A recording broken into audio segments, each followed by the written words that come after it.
Welcome to episode 32 of the Uncle Jimmy and Cousin Donnie show. How are you, Cousin Donnie? Jimmy, talk to me. What you got going on right there? Let's address that right away. Yeah, so you guys played my B team last week, and yeah, unfortunately, my team lost, but that's okay. I'll live and die with my boys. Talk to me. Did you get on these guys after that game to maybe show up a little bit more, or what? I mean, it's okay. We want to build our confidence up for signature this offseason. Yeah.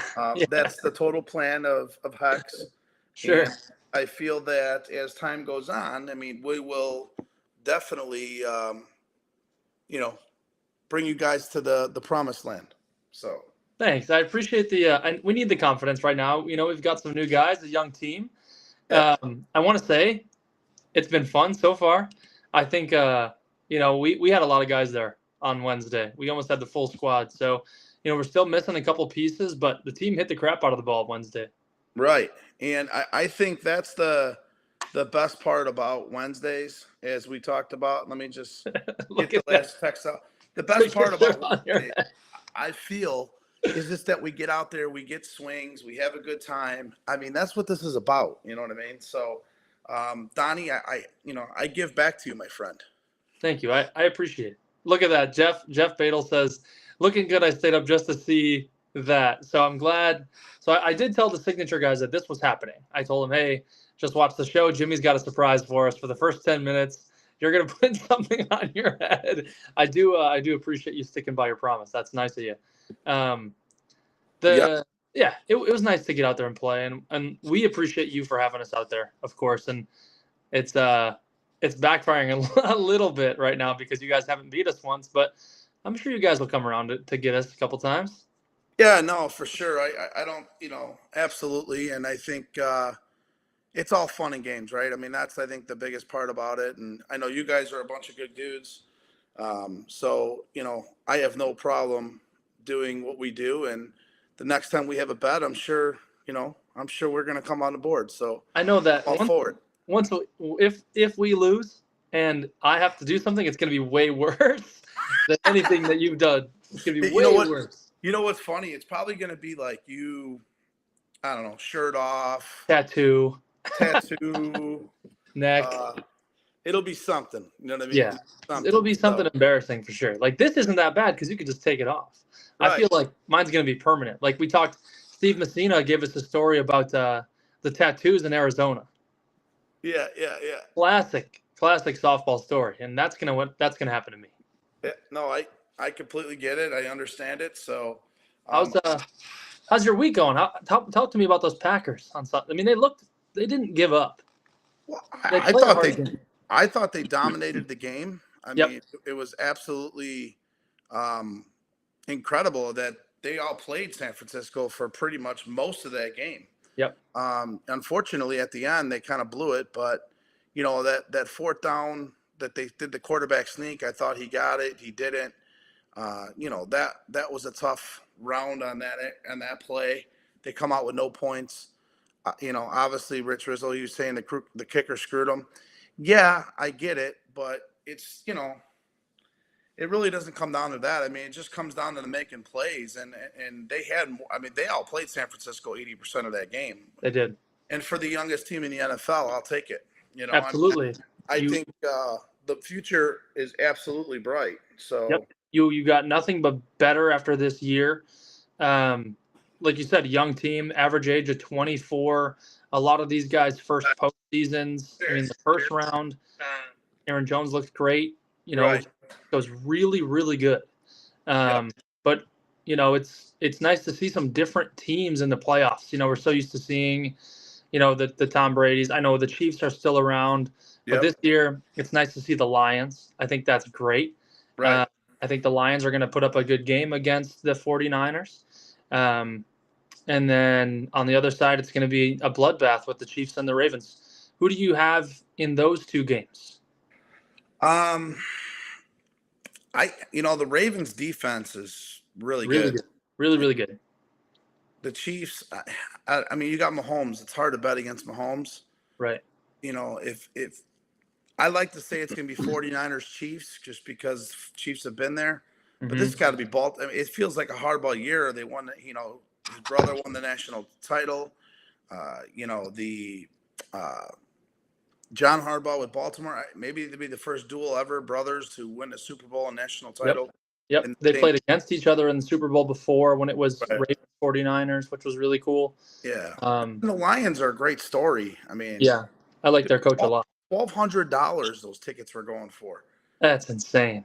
Absolutely insane. So, Jimmy, what's the most you've ever paid to go to a sporting event? I'd probably not much, maybe $200-300, the max. That's not. I mean, I'm lucky enough that the role I have, I usually take a lot of clients and things like that to the game. So, it's tough. You know what I mean? Like, I kind of become really spoiled over the years just because of my job and the access to the tickets and a lot of things that I have access to. So That's nice. taking customers and doing certain things, is kind of become spoiled where you don't really want to go to, to a game and sit in the 100 level or in the 200 level or whatever it is. It really does. It's like I'm almost spoiled, Don? Yeah. Yeah, you've brought some people to nice spots, is what it sounds Yeah. like. Yeah. So I do see a ton of people jumping on the feed. And why don't you take a minute right now to say hello to a bunch of people? I know that before we get into the Chippy, I know we have Chippy who's going to be joining us tonight. I know both you and I are excited for that. So before we get into Chippy, why don't you go ahead and say hi to everyone in the feed? I see a bunch of people jumping on. For sure. We've got Rich Rizzo, like you mentioned, jumping on. Dave Butterfield is jumping on. Coach Jeff Batel is here. I can only see the comments now that we're using this new app. It doesn't show me like the individuals that are watching. If you have those names in front of you, that'd be nice. Yeah. So Joel Anthony, welcome. Jesse Rosando, welcome. Robbie Garzano, welcome. Mr. Higgins, welcome. Jeff Batel, Cesar Gutierrez, Marty's on, welcome. Mr. Wags is on. Batel, as you said. Yep. Bobby Lozano's on. The Los Brachos Softball Club is also. There you go. Look at Joelle. Joelle in the comments. That's Mago himself in the comments there, Jim. That's the Joel from Meatball City.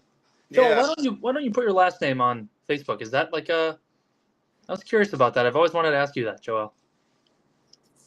Who, Joel? Yeah, Joel. He's never had the full name on it either. Mine's due to my work. I just with people and things like that in the banking world, it's just different. So I mean, there's certain people that follow me, but I just left it. It just kind of stuck, and I always go Jimmy Ralph. So makes it real easy, you know what I mean? So Jake says he's a bot over on YouTube. I'll tell you what, this comment thing here, this is awesome. Yeah, no, it's cool. We really quick, Jim, before we move on, I want to thank the Beacon Tap for sponsoring the show. Yes. And being able to hook us up with this awesome software. I mean, you can see all the comments and stuff as they come on in. That's great.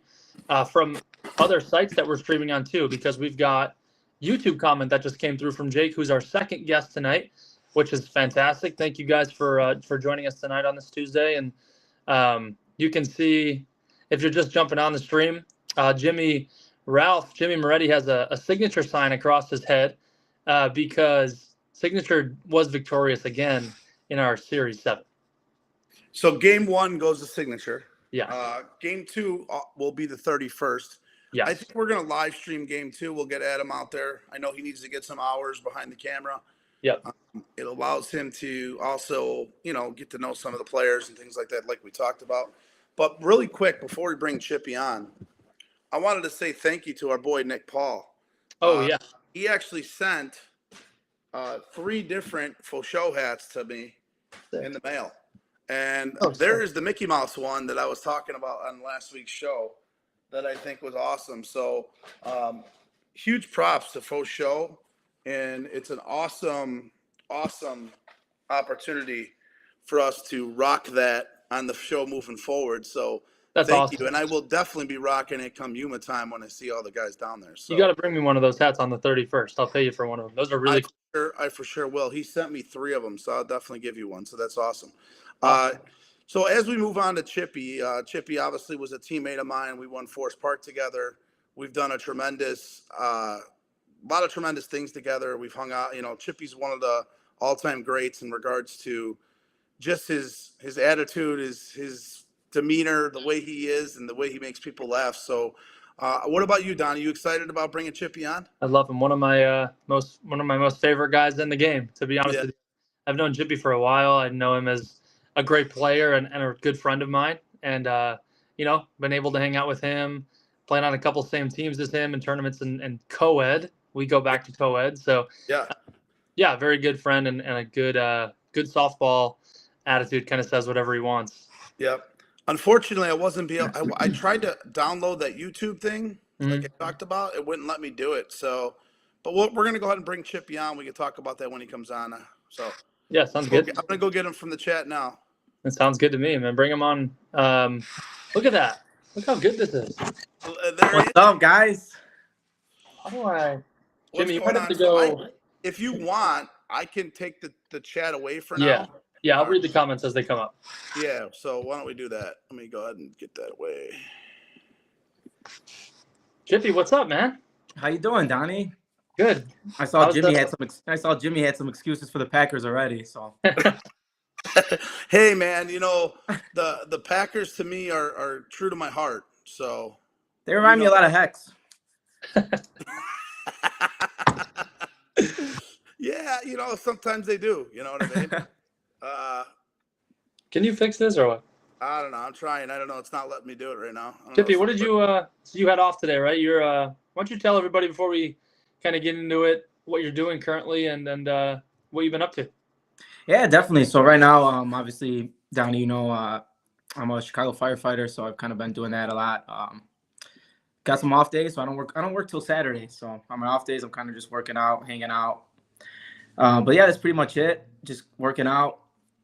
Not playing any dome softball right now. But definitely miss it a little bit. It's always the beginning of the year that I'm missing softball a little bit more, and then at the end trying to catch it more, I guess. Yeah. Well, the next question before we get into it, Chippy, what's love like? You gotta tell me. Donnie, I see love all over you. So, What's being in love? Is that fun? yeah, it's a lot of fun, Donnie. Yeah. I just want to go ahead and retire my sign. The 10 minutes has been passed. I actually wore it for 15, Donnie. So I'm very proud of that. Thank you. there you go. Man. Donnie's gonna have to get a I gotta tattoo. go off the hair. My guy, look, I didn't do the hair for his brother, but I had to do the hair for him. All right. Hell yeah. So I wore the outsider shirt today, fellas. oh, all right, little outsiders. It's So probably that's- my first That's major one of your team probably original I played all teams, year. wasn't it? I'm sorry? That was one of your original teams, wasn't it? Yeah, the first full year I played major softball, I guess, I was on the outsiders with JD. JD was still playing at that time. Right. Not well, but he was playing. So that was a long time ago. Yeah. I wasn't even 21 at that point. So Chippy, Yeah, JD was a little bit of a hitter in his day. he definitely was a hitter. He would just hit the ball hard, pull it, from what I remember. Yeah, no, 100%. He was a hitter. He was no joke. So I mean, he definitely he had a lot of big hits in his time. I know he played on some pretty good outsider teams and some other good teams in his day. You know, he's one of the best guys though. When you talk to him, you know that, Chip. So Yeah. He's guys don't get to see that part of JD a lot, which is unfortunate. But he's a funny guy. He's a jokester, prankster. Oh yeah, he's a ball buster. Oh Yeah. yeah. Yeah. So Oh yeah. I mean, I love it. and he'll always stand up for his guys. I mean, I know I piss him off a lot. So, but he'll stand up for me. Chippy, who That got ain't you, lying. You ain't lying there. who kind of got you started in softball? Kind of going back to your first major team. Who was it that kind of paved the way for you to just kind of get going? Yeah, definitely. So I remember they used to play on Friday nights at Hoyne Park. My brother would play. He was obviously older than me with like Fed on them. And then I ended up playing with Jimmy probably knows. I'm not sure if you know him, Donnie. You know Bucky Hickey? Do you know him, Donnie, or not? No. Him and his best friend is Victor Chaveria. Yeah. Okay. Yeah. So they kind of got me in on the hiccups at Rainy Park. And then I would just play. I was probably like 16, 17 years old. And that's how I started. And it was just, What? you know, you play the game for the first time and, you know, it looks real easy. Yeah. I mean, it looks like when I would watch, I'd be like, how do these guys make it out, you know? Yeah. And then you play and you're like, oh my God, it's not as easy as you think. You know, I'm flying out to left every single time. So it's kind of how I learned to cut it too, because I kept flying out to left at Rainy. So I was like, I got to hit in front of them. So cool. yeah, Victor and Bucky's one of the greatest guys you'll ever. Right? I'm sorry? The Birds over at Archer and Norman Donstroll. Back in the day, they used to have a park. There used to have a team. Yeah. I want to Victor and Roach and Bucky. Yeah. The Birds. I'm almost positive it was the Birds. And Johnny Hickey too as well. No, that's awesome, man. I mean, you know, I remember when I started. I remember when you started, like what 2 years ago? Hold on. Jimmy, you're kind of cutting in and out right now. Yeah, Jimmy's going in and out. I'm sorry, guys. I said basically started 2 years ago. So yeah. Sorry, you're still kind of cutting in and out on my end, Jim. Yes, as well. Same as well. Let me check my internet. Where are you at? Are you in your basement right now? Chop, talk about your relationship with Alex Chavez. How's that going? Are you guys still pretty strong? Oh man, man, that guy's the best. You know, like we're with each other all the time. I'm so happy he's on Circus. Honestly, it just makes it. You know, his favorite line now to say is, "I came to Circus to play with you, and I think I play less with you now." Right. So, but I mean, that guy's just a stone cold hitter. I don't care what anybody says. I mean, he just hits, and he's like 5'6", 250 pounds, and he just pounds the ball. Can you guys hear me now? Yeah, a little bit better. It's still going in and out for Jimmy, for me. Really? So I know Jimmy, I know you probably have a ton of questions for Chip. Should you go ahead and try to get into your first one? Yes. We talked about major softball, you know, when you started and things like that. I think the game is from your softball to what it is today. What do you think? Yeah, so you are going in and out, but I think I did get the question. So what you said was, how did it change from now to today, right? And I think, like, big thing for me is I think people are always saying there's better teams back in the day. And I think the better teams now, you know, the Signatures, the 45s, the Circus, Hacks, and teams like that will compete with those teams back in the day. I just think there was a lot, like, more teams that were good back in the day. That's the only difference I see. And obviously the commitment was a lot different when I was younger as well. And obviously coming from a guy that has commitment issues. But yeah, I mean, it was just different. Everybody just showed up and played. And I thought league play was a little bit more intense and, you know, people wanted to win. Now I feel like we show up on a Wednesday at Forest Park, we lose, nobody cares. I mean, there's the competitiveness on league play is just not there at all. That's what the biggest difference for me is. Right, I agree with you. Donnie, can you hear me? It's unfortunately still cutting in and out. If you want to back out of the show, Jim, I don't know if it'll end it, but if you want to back out and jump on in, yeah, let me do that. I just hope it doesn't end the stream, because if it does, we're gonna have to start all over. You're gonna have to put that signature thing back on your forehead. Hey, friend, how are you? I'll kind of ask my next question. It's something I ask a lot of our guests and stuff. And you've been playing a while, Chip, and you play with a lot of different really good players. Who's one person you haven't played with that you want to or would like to play with before you kind of, move into a smaller role in softball?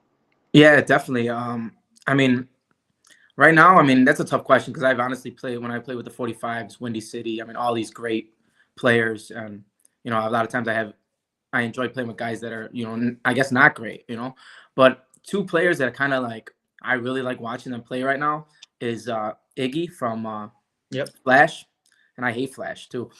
But Iggy I mean, that guy. I mean, even off the field, he's just a great dude, you know. Yep. And then your shortstop, Spencer, right? Yep. I mean, he watching him play is pretty amazing. I think he played pretty high level baseball, if I'm not mistaken, right? Yep. Played Did he some play? college ball. Yep. Got drafted, but yeah, I know playing a few games behind, in front of him, he's unbelievable and a very good teammate. So I can see why you would like that. And what's crazy, I only think he's gonna get better. I mean, that's my opinion. So yeah, I agree. Yeah. Jimmy, why don't you go ahead and give us a test? How you feeling? I'm feeling pretty good. That's How is better. that? Is it a lot Way better? better. Way now better. we can hear you, yeah, for sure. Yeah. What'd you do? I just backed out and got back on. I think I just had a bad internet connection. I don't know. So You just wanted the most handsome guy in the middle, is what happened. No, let's be real. The two best looking guys are on the outside. Yeah, Sure. But Yeah. we put the Right. other guy in the middle. So Right. to balance it out. Um, But no, Chip, what I was saying and I don't know if you've answered the question or not, but I think you kind of did, about when softball was now, you mentioned about commitment. And that was something that I think nowadays in the game today, commitment level is the number one thing I think that needs to improve tremendously. Now, you mentioned, I know you always said you had commitment issues and stuff like that, of what you talked about with Alex and Circus, but why do you think people have the commitment issues that they do? Because, I mean, I run a busy schedule, there's a lot of people busy. I understand work gets in the way of family, but tell me, what do you think it is that people, like, when it was 15 years ago, they went out of their way to make it to the field. Now today, like, if someone's got a birthday party, they're missing. So Yeah, I mean, I think that's it, right? Now you can see a lot of guys that can't miss their kids' game, right? I mean, can't Right. miss, their kids' practice even. Yeah. A lot of times, I think back in the day, I mean, the wife, understood, hey, you have to take our kid to the baseball practice, or the kid's gonna Right. go with another parent's dad. And I think that's probably the biggest issue is parents don't want to miss a son's practice or something, or put Right. it on Snapchat or Instagram that they were there, or something like that. No, I it think makes that's sense. probably the biggest issue, and that's why. I mean, I don't know. I don't have any children, but I mean, maybe I'm assuming that's why. And then Right. another thing is I'm a big believer that every time you go to league play, it should be a doubleheader. I think. I mean, I hate sometimes driving in traffic, 45 minutes there, 45 minutes back for maybe a hour game. So I think always should be doubleheaders, 1-1 count, and just that's it. That's my big thing. Yeah, no, you're 100% right. I mean, to the viewers out there, just so you guys are aware, I know Donnie and I didn't really talk about it before you came on. I attended the SSA meeting on Thursday night, and one of the big things we talked about was commitment. One of the other things we talked about, obviously, I brought my idea about what almost every guest brings up about finishing a tournament on Saturday night.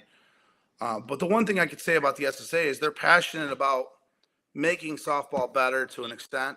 And what I mean is, planning, structure, organization, a lot of things that, we kind of touch on. I just think that in order for a lot of the things that they're looking to do, commitment is the biggest key. The people want to see the best players play the game. So I'm going to ask you, Chip, what's going to be your commitment this year for Circus? And I know a lot of the guys on Circus are probably wondering the same thing, right? All right. Well, I'll give a little backstory. We had our Circus meeting Saturday. I think it was Saturday or Sunday. I don't even remember what day it was.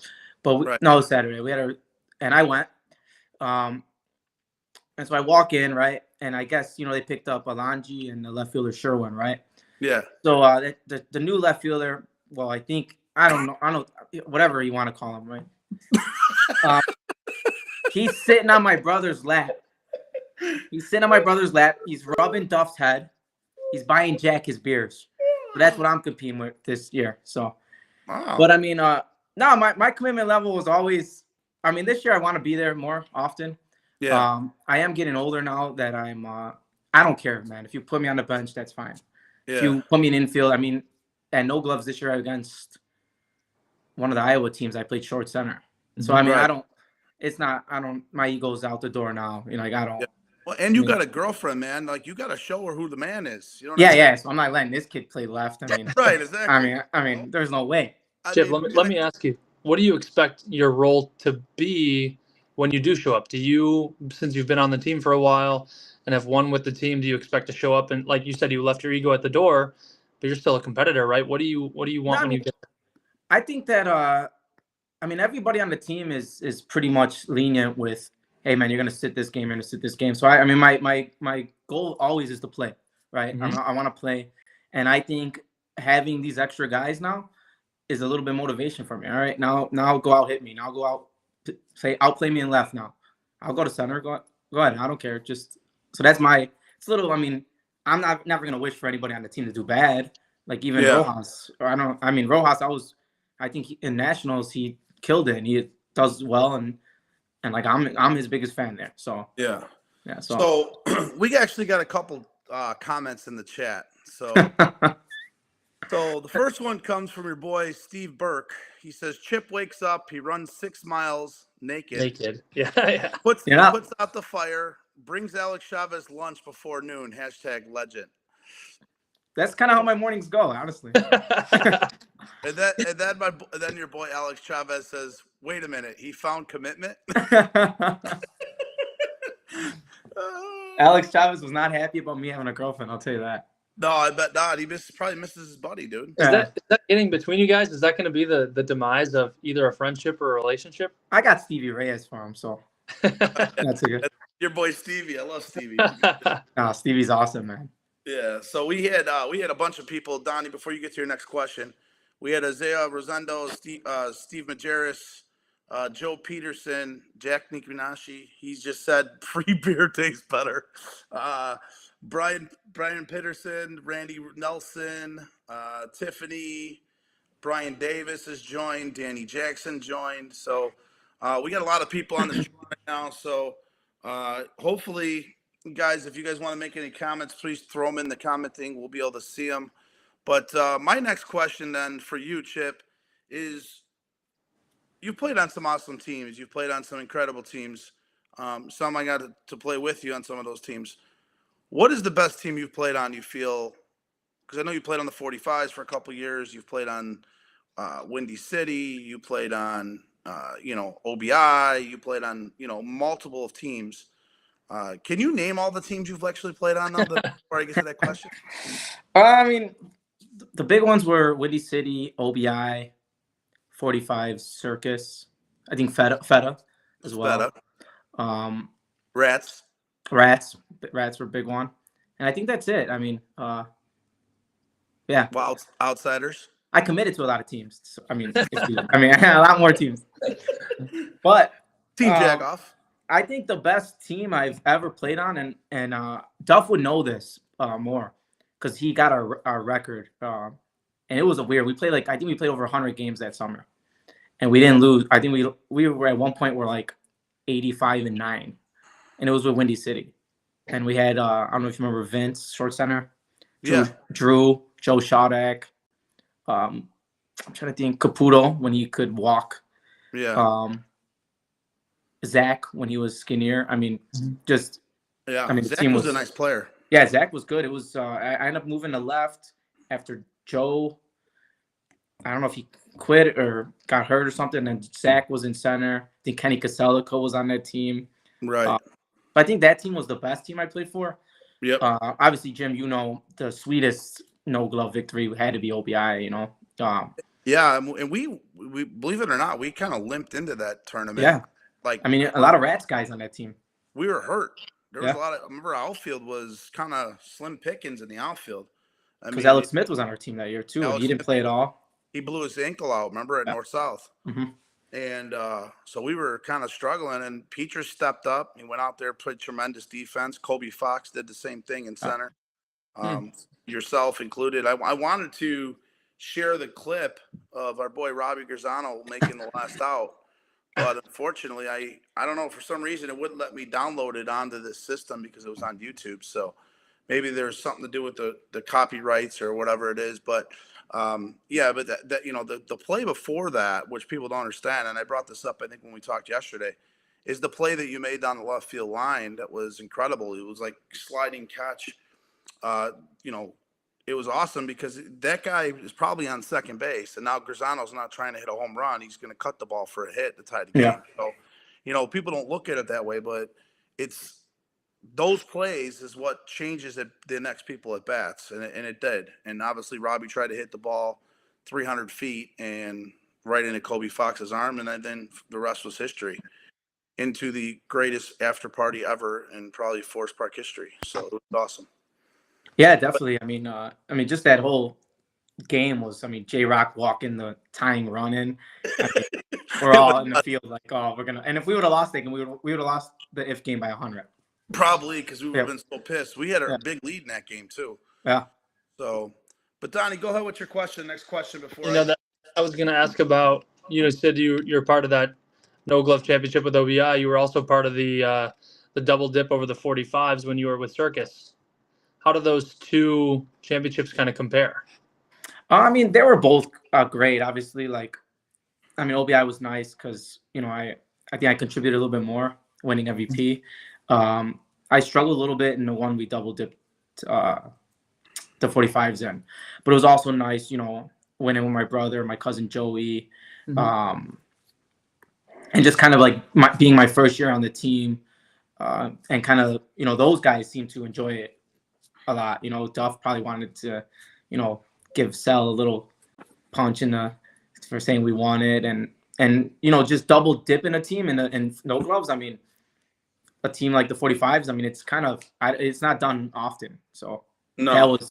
that was good, and I think we won. If I'm not mistaken, I think we won 2-0 and 4-2 maybe. Yeah, really low scoring. Yeah, I think to hold a team to 2 runs like the 45s with all their great players is insane. I think Jack just pitched light out. He's a big Sherwin fan, so I don't want to talk much about Jack, but yeah, Jack pitched well.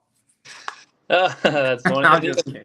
Even this year, I don't know if you watched this year's No Gloves, but Flash and 45s, two very low scoring games in Flash's championship. I know you said you don't like Flash, but you like Iggy, so Yeah. We won't talk too much about Flash. No, I'm just kidding. And I think the wind was blowing out. I believe, right? Yeah. I mean, I watched a little bit of the beginning, but then no team was scoring. I just left. But yeah, I think the wind was blowing out. I thought it was gonna be like 15-12 or something like that. But, Right. Yeah. The games we did on that diamond before, from the stream, everything was deep. I mean, the high wide game was 12, 10, like very high scoring games, and then you get to the championship and there was nothing. Yeah. I heard there was a lot of nice plays in there too. I mean, very good. Yeah. I mean, if you look at both teams defensively, I mean, yeah, Flash's outfield, you can't. It's hard to get the ball down from them. Right. And I mean, their infield plays deep too. So I mean, it's not as easy as it looks. Like I said. So that kind of leads me into my next thing, and it's something that we actually started with your brother that was on the show. We called it Rapid Fire. I'm going to give you 10 names, and I want you to tell me the first thought that comes to your head, and it's got to be an honest thought. I don't care. Say what you think. For the individuals that are on the list, if you say something bad, it's no, I don't care. This is fun, right? This is what it's about. So, oh man, we can't have sore feelings here. All right. But number 10, Big Josh Szymanski. Oh, fucking slob, man. Oh man, I'm not even gonna lie. I think he stopped drinking. He went from 4 pops to 3 pops, so he's a day. So he's on a diet. He said his new hobby's bowling. I mean, I don't know. But he is my buddy though. We are. He's the guy, man. Yeah. I know. I'll bust his balls, but he'll do anything for anybody. He's a great dude, funny guy. If you're having a bad day, he's there to cheer you up. So, but yeah, he's still sloppy. I mean, he'll definitely talk shit to you. Yeah. He's not gonna let you know. So yeah, that's my guy. He's not gonna give you a compliment. No. Fantastic first baseman too when he was playing with. Oh, he was good short center too with Jinx. Yeah. He was incredible short center when he played. Absolutely. Yeah, so he was good. I mean, yeah, he had good hands. Yeah, very good. So number 9, Kevin Duff. I'm just gonna use one word: uninteresting. I mean, great player, but great player. Probably the best, but I can't believe. Uninteresting. What? I mean, poor Duff. I mean, he's a great guy. I mean, I'm sure he's nice, but I mean, I'm not gonna invite him up to the bar. Your brother called him a nerd. You call him uninteresting. I hope Duff ain't watching. Thank God he can hit a softball and play well. Oh my god. Jimmy, you should have heard the voicemail I got from Chippy Oh. when we announced that Kevin Duff was coming on the show. Something I'll never repeat. No, I like Duff. I mean, that guy's probably Duff's good, dude. He's top awesome. 5 player in the game. So I love Duff. He's great. So number 8, Joey Yarez. Yares, oh man. I know he's from your neighborhood, and you played a little bit with him on the 45s.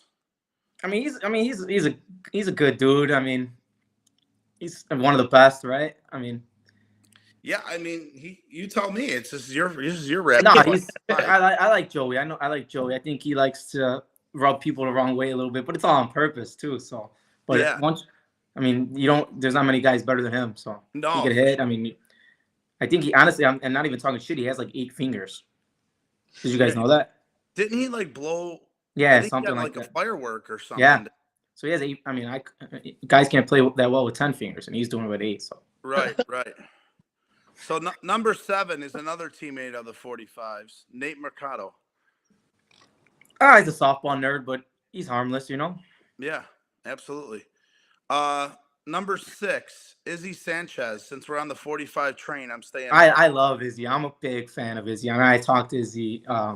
He's just a competitor, man. And on the field, he's kind of like, he reminds me of you a little bit, Jimmy, just because when I play against you, I hate you, you know, because you're a competitor. You want to win. You're like a AJ Przinsky or like something like that. Like you hate him. You like him on the team, like against them, you just hate him, you know. And I can't imagine, you know, his son's a real good dude, Anthony.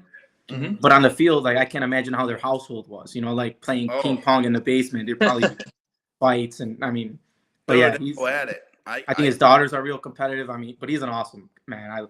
I like Izzy a lot.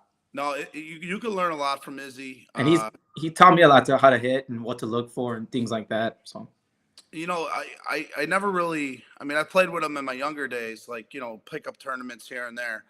But up until the last couple of years, going to Yuma with him, actually, you know, kind of playing like an 8-9 game over a weekend, you kind of just learn something different about him, and people just, you know, he could say he's hard to play for, but it's almost like you want guys like that, don't you? Yeah, I mean, he's gonna call you out on your bullshit. I mean, he's gonna But he, you know, he's pretty good at. Player. I mean, I can't imagine. I don't even know how old he is, but I'm not gonna be able to hit the ball in the infield when I'm that age. No, I mean, he's still a pretty good hitter too, and he had a tremendous year last year. They were saying. I mean, he's the best. I mean, I think he started playing softball a little later too. Yeah, we got to check him out of the retirement home. Take him to Yuma. Yeah, I mean, I don't know how many years he got left, but he'll tell you he got 10 more. So. Oh yeah, for sure. So number 5, your teammate on Circus, Sean Burke. He likes beer a lot. I mean, he's the nicest dude in the world too. But you know, he gets better when he drinks too. So. Yep. But he's a cooler killer for sure. I mean, cooler killer. He gets about. If you get a bucket with him, you're getting 1. He's getting 4. I mean, and that's not even a joke. No, but he's awesome, man, and he'll play anywhere. He'll play third. He'll play second, first. I mean, I see Burke all over the place too, wherever you need him to play, and he plays hard. Field, but all over the place, like any park. Yeah, he's a good hitter too. Mm-hmm. This is where the list gets interesting. Oh shit. Yeah. So number 4, and I can't share what I really want to say, but number 4, Sal Milazzo. You know, he's a little weasel, but I like Sal. He was almost your future father-in-law at one point, wasn't he? So I like Sal, and. I had to throw that out there. It was on my tongue. I'm sorry, Chip. But go ahead. I like Sal a lot. Funny. I think he's funny. He pops up on my TikTok now. I don't know if you guys see that. Yep. Yeah. He's a funny guy. I mean, complains a little too much, and yeah. You know, I think was he on your show? He was on our show. Yeah, and I think he complained about a lot of stuff. I did watch a little bit of his. The only one I wouldn't watch Duff's because I didn't want to go to sleep. But I think he complained about people complaining to umps, right? Correct. But he does that. He complains the most. I mean, like he's like the biggest complainer, you know. I don't. I'm like, wait, didn't you? Yeah. Maybe you Yeah, should stop doing it. but I knew his point. Like I knew where he was going with it when he was on the show, and he Yeah. was good. I gave him a lot of credit because I know he took a lot of heat for coming on the show at the time. He That did. has now changed.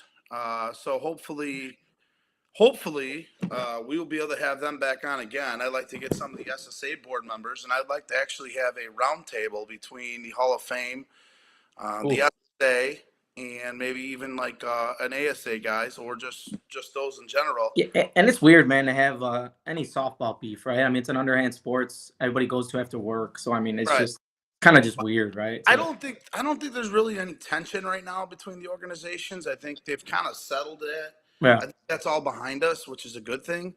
But I'd still like to have a board. I think that's interesting. I think people would want to see that, like a debate on our show about, what's going on and what we can do better. And I don't know if they'll agree to it, but I'm going to try. Yeah. I think it's good television. Sure. Just When Jimmy wants something, he typically gets it. You know, yeah, I know. He wanted the SSA meeting for so long. He got in there. They ripped him apart, but he was proud to go there. I'll tell you that. Yeah. Jimmy's not scared to have a little confrontation. No. I've been to Mexico with Jimmy. Come on. Funny story, Donnie. Okay. I went to Mexico for our good buddy Clem's wedding. Ooh. Okay, I know Clem. Yeah. And I missed the wedding. Okay. Those are my commitment issues. Very good point. He did miss the wedding. I showed up to the party though, so he did. He showed up to the party, but no, we had a blast that time. Mexico was awesome, man. Yeah. That was a long time ago too. Oh yeah, it was incredible. So let me get to number 3. The top 3 is he's always got to be in a top 10, and it's our man Gio.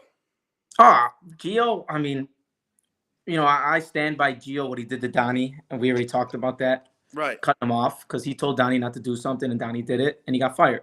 That's how life works, Donnie. Fired. Yep. You'll learn more once you move in with your girl, move out of the house. You're gonna learn that there's rules and you got to follow them, and and life isn't always honey-do list.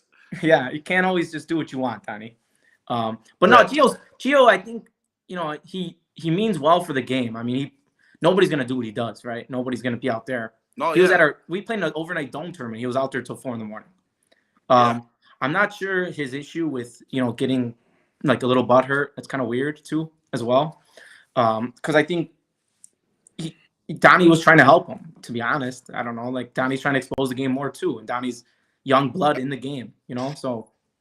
Yeah, I mean, the thing I think that is well, Donnie, why don't you tell me how you feel about the situation? Since we're on the topic right now. I mean, I know it's past us, but perfect opportunity to talk about why I got fired. Yeah. From the employment. I mean, we've tried to kind of make amends with him, Jimmy. I think we can both say that. Obviously, you went to the SSA meeting. We tried to talk to him at Thanksgiving. It just didn't go how we'd imagined, and we try not to badmouth anybody on the show. I know Chippy badmouths Kevin Duff a lot, but other than that, I mean, we're trying to kind of keep things civil as much as we can. Right. I know you guys had a couple of words at the SSA meeting. I'm sure. Yeah. I'm sure, you don't want to talk about, all the fine details, but, the situation kind of came about and I wanted to do some games. And like Chippy said, I was trying to grow the game and grow the page as much as I can, but I respect his decision and hopefully he respects me enough to kind of give me the light of day in the future. Yeah, absolutely. And to my point, I think the biggest thing is we all respect what he does. To your point, Chippy, no one's going to do. Yeah. No one's going to go park to park.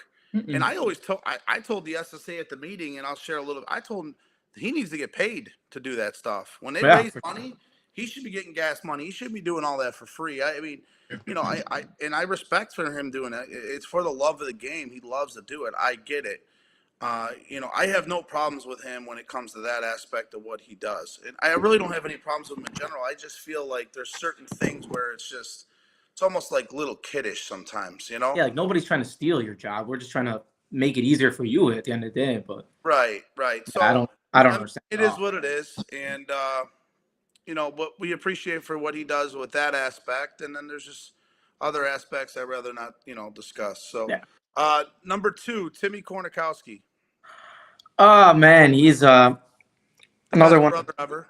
he's just a no, he's a slob too. I'm glad that he's not playing shortstop anymore. He's what? That he's I don't think he's gonna play shortstop anymore, which is nice because nobody that size should be playing shortstop. But no, he's a competitor, man. You know him, Jim. I know you guys on the field. I like seeing that because you guys want to you guys get the best out of each other, honestly. Oh But yeah. he reminds me a lot like of Izzy, where Yep. he's just a competitor and he loves this softball stuff, and I know he gets a little frustrated with me. And the first thing when I went to circus, they said, hey, Timmy said if Chippy says he's on his way, don't call me, don't ask me. I don't know. So Yeah. no, but he's Well, a competitor, and And I think, you're getting to the point now, Chip, you're getting older, you're going to start having family or whatever somewhere down the road, maybe get married, whatever it may be. When you got to remember, like, his day starts at 6 in the morning to make arrangements to do this, and yeah, this, just for him to show up at 8 o'clock at night. And I know what he's doing because I do the same thing. yeah, So I understand his point, and that's the point that I think he tries to make. Is like, listen, I got to do a million things to get to the game, right? And when people don't show up, that's where I think he has the disconnect, as you know. But yeah, I mean, he's tremendously a gamer. I've always said that. We've always had a good time playing. We kind of missed out this year on the whole fall ball thing, which I was kind of pissed about because that's the one time of the year him and I and a bunch of our friends get to play out in Berwyn. So hopefully next year we'll be able to get back in that league if they let us. yeah. But he's a gamer, like kind of like how we said, and he reminds me a lot of Izzy. So. Yeah. And so the two heaviest trash talking episodes have been Chippy and Timmy. So you guys have that in common for sure. I'm not trash talking. These are all facts, Donnie. Right. You guys both said the same exact thing about Kevin and others. So number one is was the love of Chippy's life. His best friend. He's so nervous. His romance bro, Alex Chavez. Oh man, I love that guy. That guy's the man. He's the best. He's, I'm glad I got him away from. I think he was on Creators. Yep. Fat Kids. I'm showing him that on Sundays we are gonna play. Right. That's one of the big things I wanted him to learn. That you play. Yeah. Well, hopefully we end on Saturday nights now. Yeah. But no, he's just like I said earlier in the show. We hang out every day. We went to the gym today. I know he doesn't look like he goes to the gym, but he does. Went to the gym today, and he's, we're just always hanging out. Just sometimes we're doing nothing, and bringing him on circus just made it. I mean, his first tournament with circus last year, he won MVP at tournament. But he hits the fuck out of the ball. Yeah. I got to give him that. He might not be able to play a lick of defense. Oh, he can't. Oh, he got paddle hands, man. He hits the fuck out of the ball. And honestly, you guys batting him 4, I think, was the best thing for your team because he just hits. When he hits it, it's gap. It's double, triple. And then he tells me he wants to cut. I'm like, you don't need to cut, dude. Just pound the ball.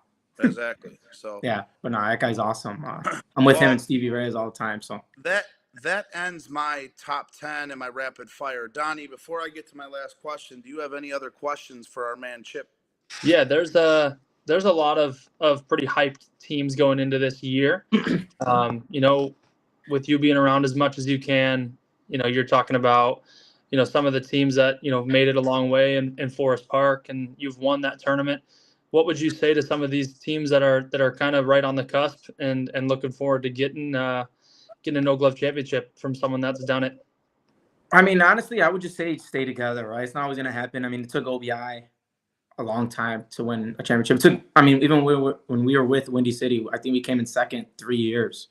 I mean, so you just got to stick with your guys. I mean, one of the things I think that's wrong with softball is, and I've done it, so I could say it, is leaving a good team to be on a better team. Like when I left, I forgot what team I left to play with 45s. Yeah, I won No Gloves, but I could have won it with the team I was on, So just stick with your team, and that's pretty much it. And I mean, anybody could beat anybody, honestly.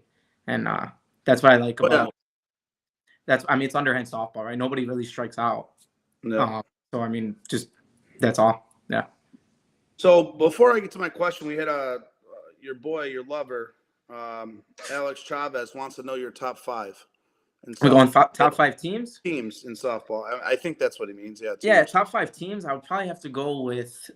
I'm gonna go with Circus this year, picking up Alanji. I mean, Donnie knows how hyped I am about Elijah. You love Yep. him. I think Yep. he's one of the top players, and he's a gamer too.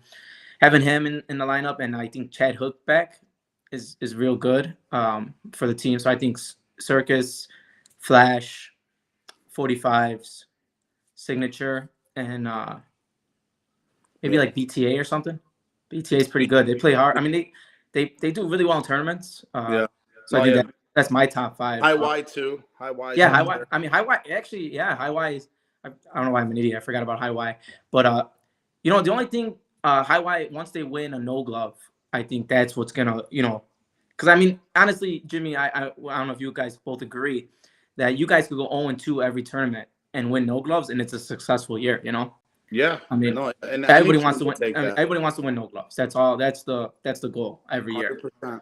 So Yep, 100%. So, Danny Jackson, how much is it to start a team there? I don't know. Danny, just to give you, depends on the league. I would say probably about $4,000, depending on what you want to do throughout the summer. But $4,000 would get you started. That leads me into my last question. Chip, I ask every guest this. I think it's a cool question because we get into a lot of cool things. Is if you had one thing in softball you want to change, or anything that maybe you want to bring in new to improve the game of what we play today, what would it be? That is a good question. So I think the one thing I want to change, and I'll give you an example of why I think it, and I'm not bashing any teams, and again, I've done it before, is what you do really well with your tournament, Jim, is you make 2 divisions, right? Because if I'm going to get me and my buddies that play baseball, that never play softball, to get a tournament and just have fun, we don't want to play this loaded Flash team that's in a Park District tournament, So I think somehow, I don't know the answer to it, but somehow we got to make where teams are not bringing stacked tournaments to Park District tournaments. I think I remember Melrose is right after no gloves, right? Yeah. And so Flash won no gloves this year, and then the following week, they basically had the Flash team in Melrose with added guys, so they were even a better version. And I think that's what's kind of wrong with softball, right? I mean, who wants to go out there and lose 20-0 in a Park District tournament? So I think it's more even playing field, and that's why Papa Hops is such a great tournament, because any team could win that tournament. It's so competitive. Once we figure that out, and I get it, you hang out with these guys all year, you become friends. Hey, you want to play in this tournament? But do me, Chavez, Stevie, and Rico want to go play against, and our buddies want to go play against Flash? We probably don't, right? I mean, we just don't want to do it. So I think that's kind of hurting the game a little bit, right? Because that's why I think fat kids were getting a lot of heat for not getting in major. Yeah. But realistically, I mean, why do they want to go to major, right? It's not a bad move. They're all friends. They're all pretty close knit. Like I think Noach went there, which is cool, right? Because Noach left Flash a better team to go play with his friends. Like and I think all those guys are probably going to look up to Noach. You've done that too in your career. When you play with the Rats, you kind of, I mean, it sucks, right? Because you're like, oh man, I wanna win, but and then I did it with Smackout when I went back. I mean, we left OBI, and it was like, went and go play with Smackout. They were hanging out in my bar, became really good friends with CJ Brett and a lot of those guys. And to this day, I'm still really good friends with those guys. But I tell you, we made that team very competitive, and we got them on that borderline. I wouldn't say we were a major team, but we were right there. I mean, we upset some major teams in Forest Park. We've had some good runs, top 5 finishes, things like that. So, to your point, it's a great opportunity to play with friends, and not only that, but be able to compete. And I don't know the fix with it, because you don't want to do like 2 major player limit or something like that, because then that kind of could hurt it, because you're gonna have a team where 4 or 5 major players are friends. But I don't think you should bring out a loaded team of 15 guys to a Park District tournament. Right. Yeah, makes sense. Yeah, I know, and you're right. It does happen. It's like your underage team out in Hamlin. Yeah, exactly. I got kicked off that team. Well, yeah, I mean that team is. I don't think. But I'll still order you a Team Jagoff shirt. Why did you get kicked off that team? Yeah. I think I didn't show up or something. 1 year or something. I showed up drunk or something. I don't know. That's normal, right? Yeah, no. Yeah. So I don't get it. I don't. Well, when I do Chip, I'm going to ask you this. Do you have any questions for Donnie and I in regards to anything to do with softball or life? No, yeah, I mean, first I'll go with Donnie. Donnie, I mean, what's your role going to be with Signature? I mean, I know, and one piece of advice I'll give you before you answer that is if you are going to pitch and start, are you going to be a little bit more competitive? I mean, I don't want to see friendly Donnie on the mound, you know? So, Funny you say that. Sal already pretty much yelled at me about that for yeah. being too friendly before the game and kind of during the game. It started in the first time we played together. I want to pitch a whole lot for these guys. I've pitched every time we went out so far, and just got to keep on hitting and keep my spot in the lineup.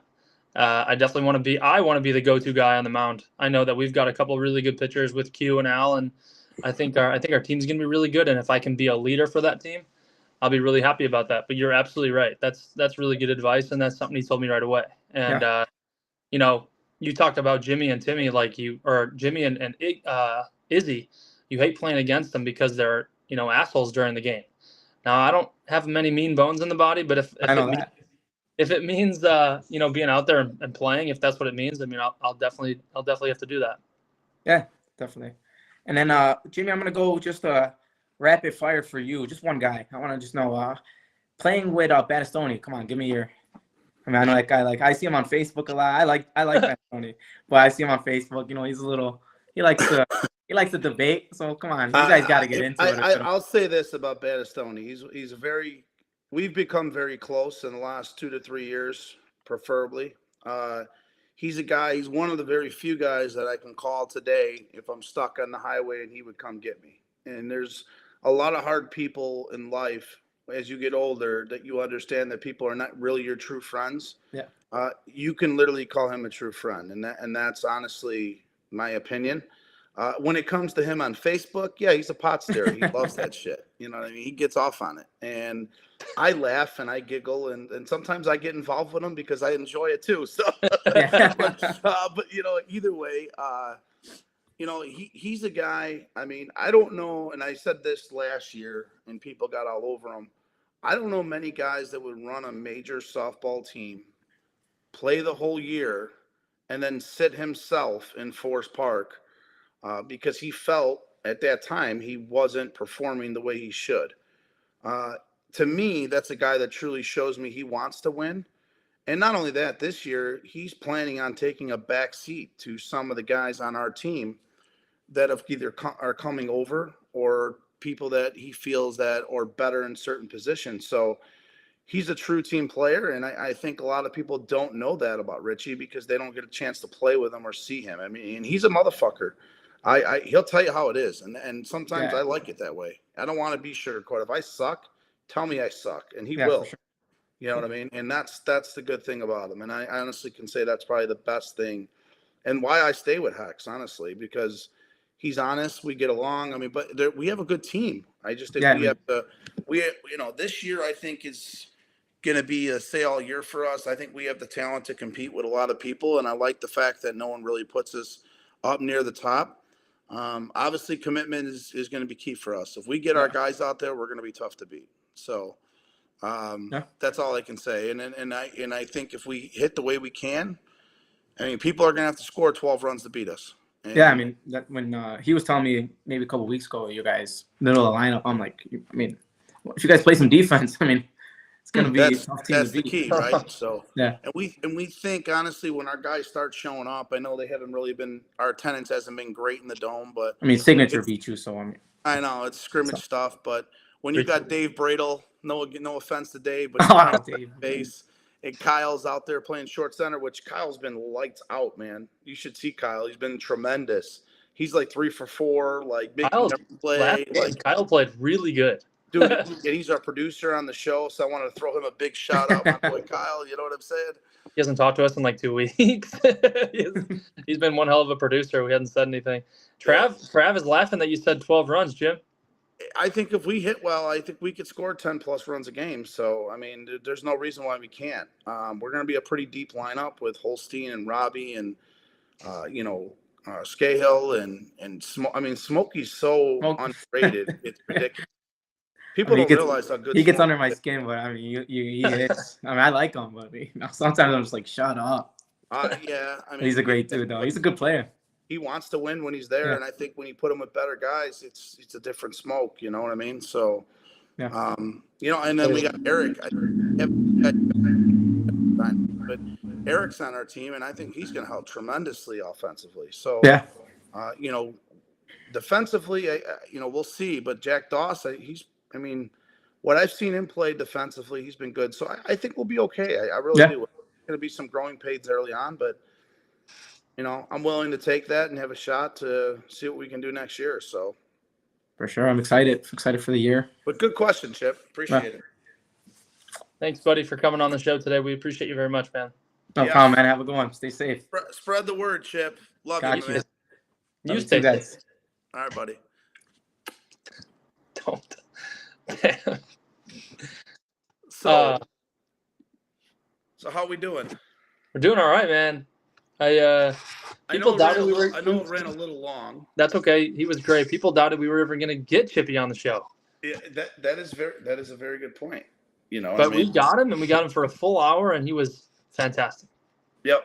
So now, as we wait for Jake to hop on, Jake will be here. So Jake's going to be joining us tonight, and he's got a ton of questions for us, which is kind of going to be like a reversal. Oh, I forgot to ask Chippy about his favorite jersey. That's all right. I'll ask Jake if he's got one. He showed it. He said the outside. Oh, was it the one he was wearing?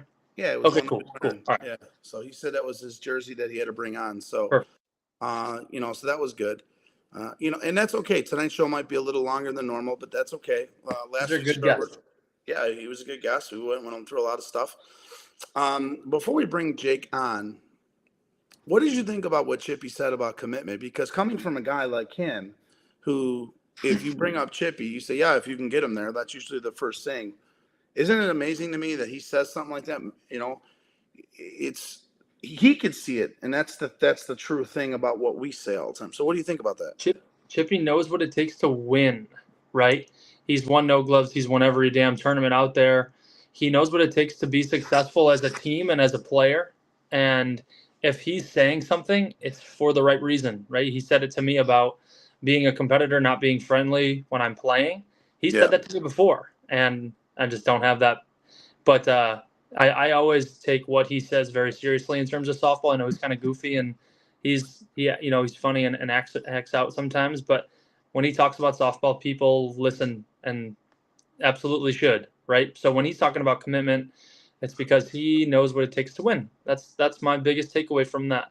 Yeah, no, and the one thing I know we didn't mention, but when he's there and he wants to play, one of the best softball players you will ever see.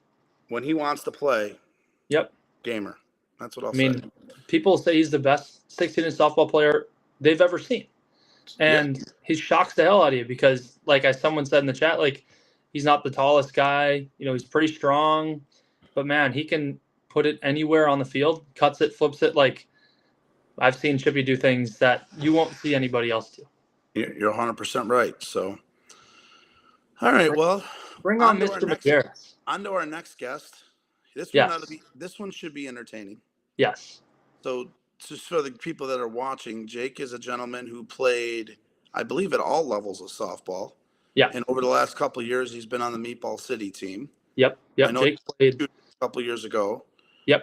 So he's a gentleman I feel is continuing to improve year over year. Definitely.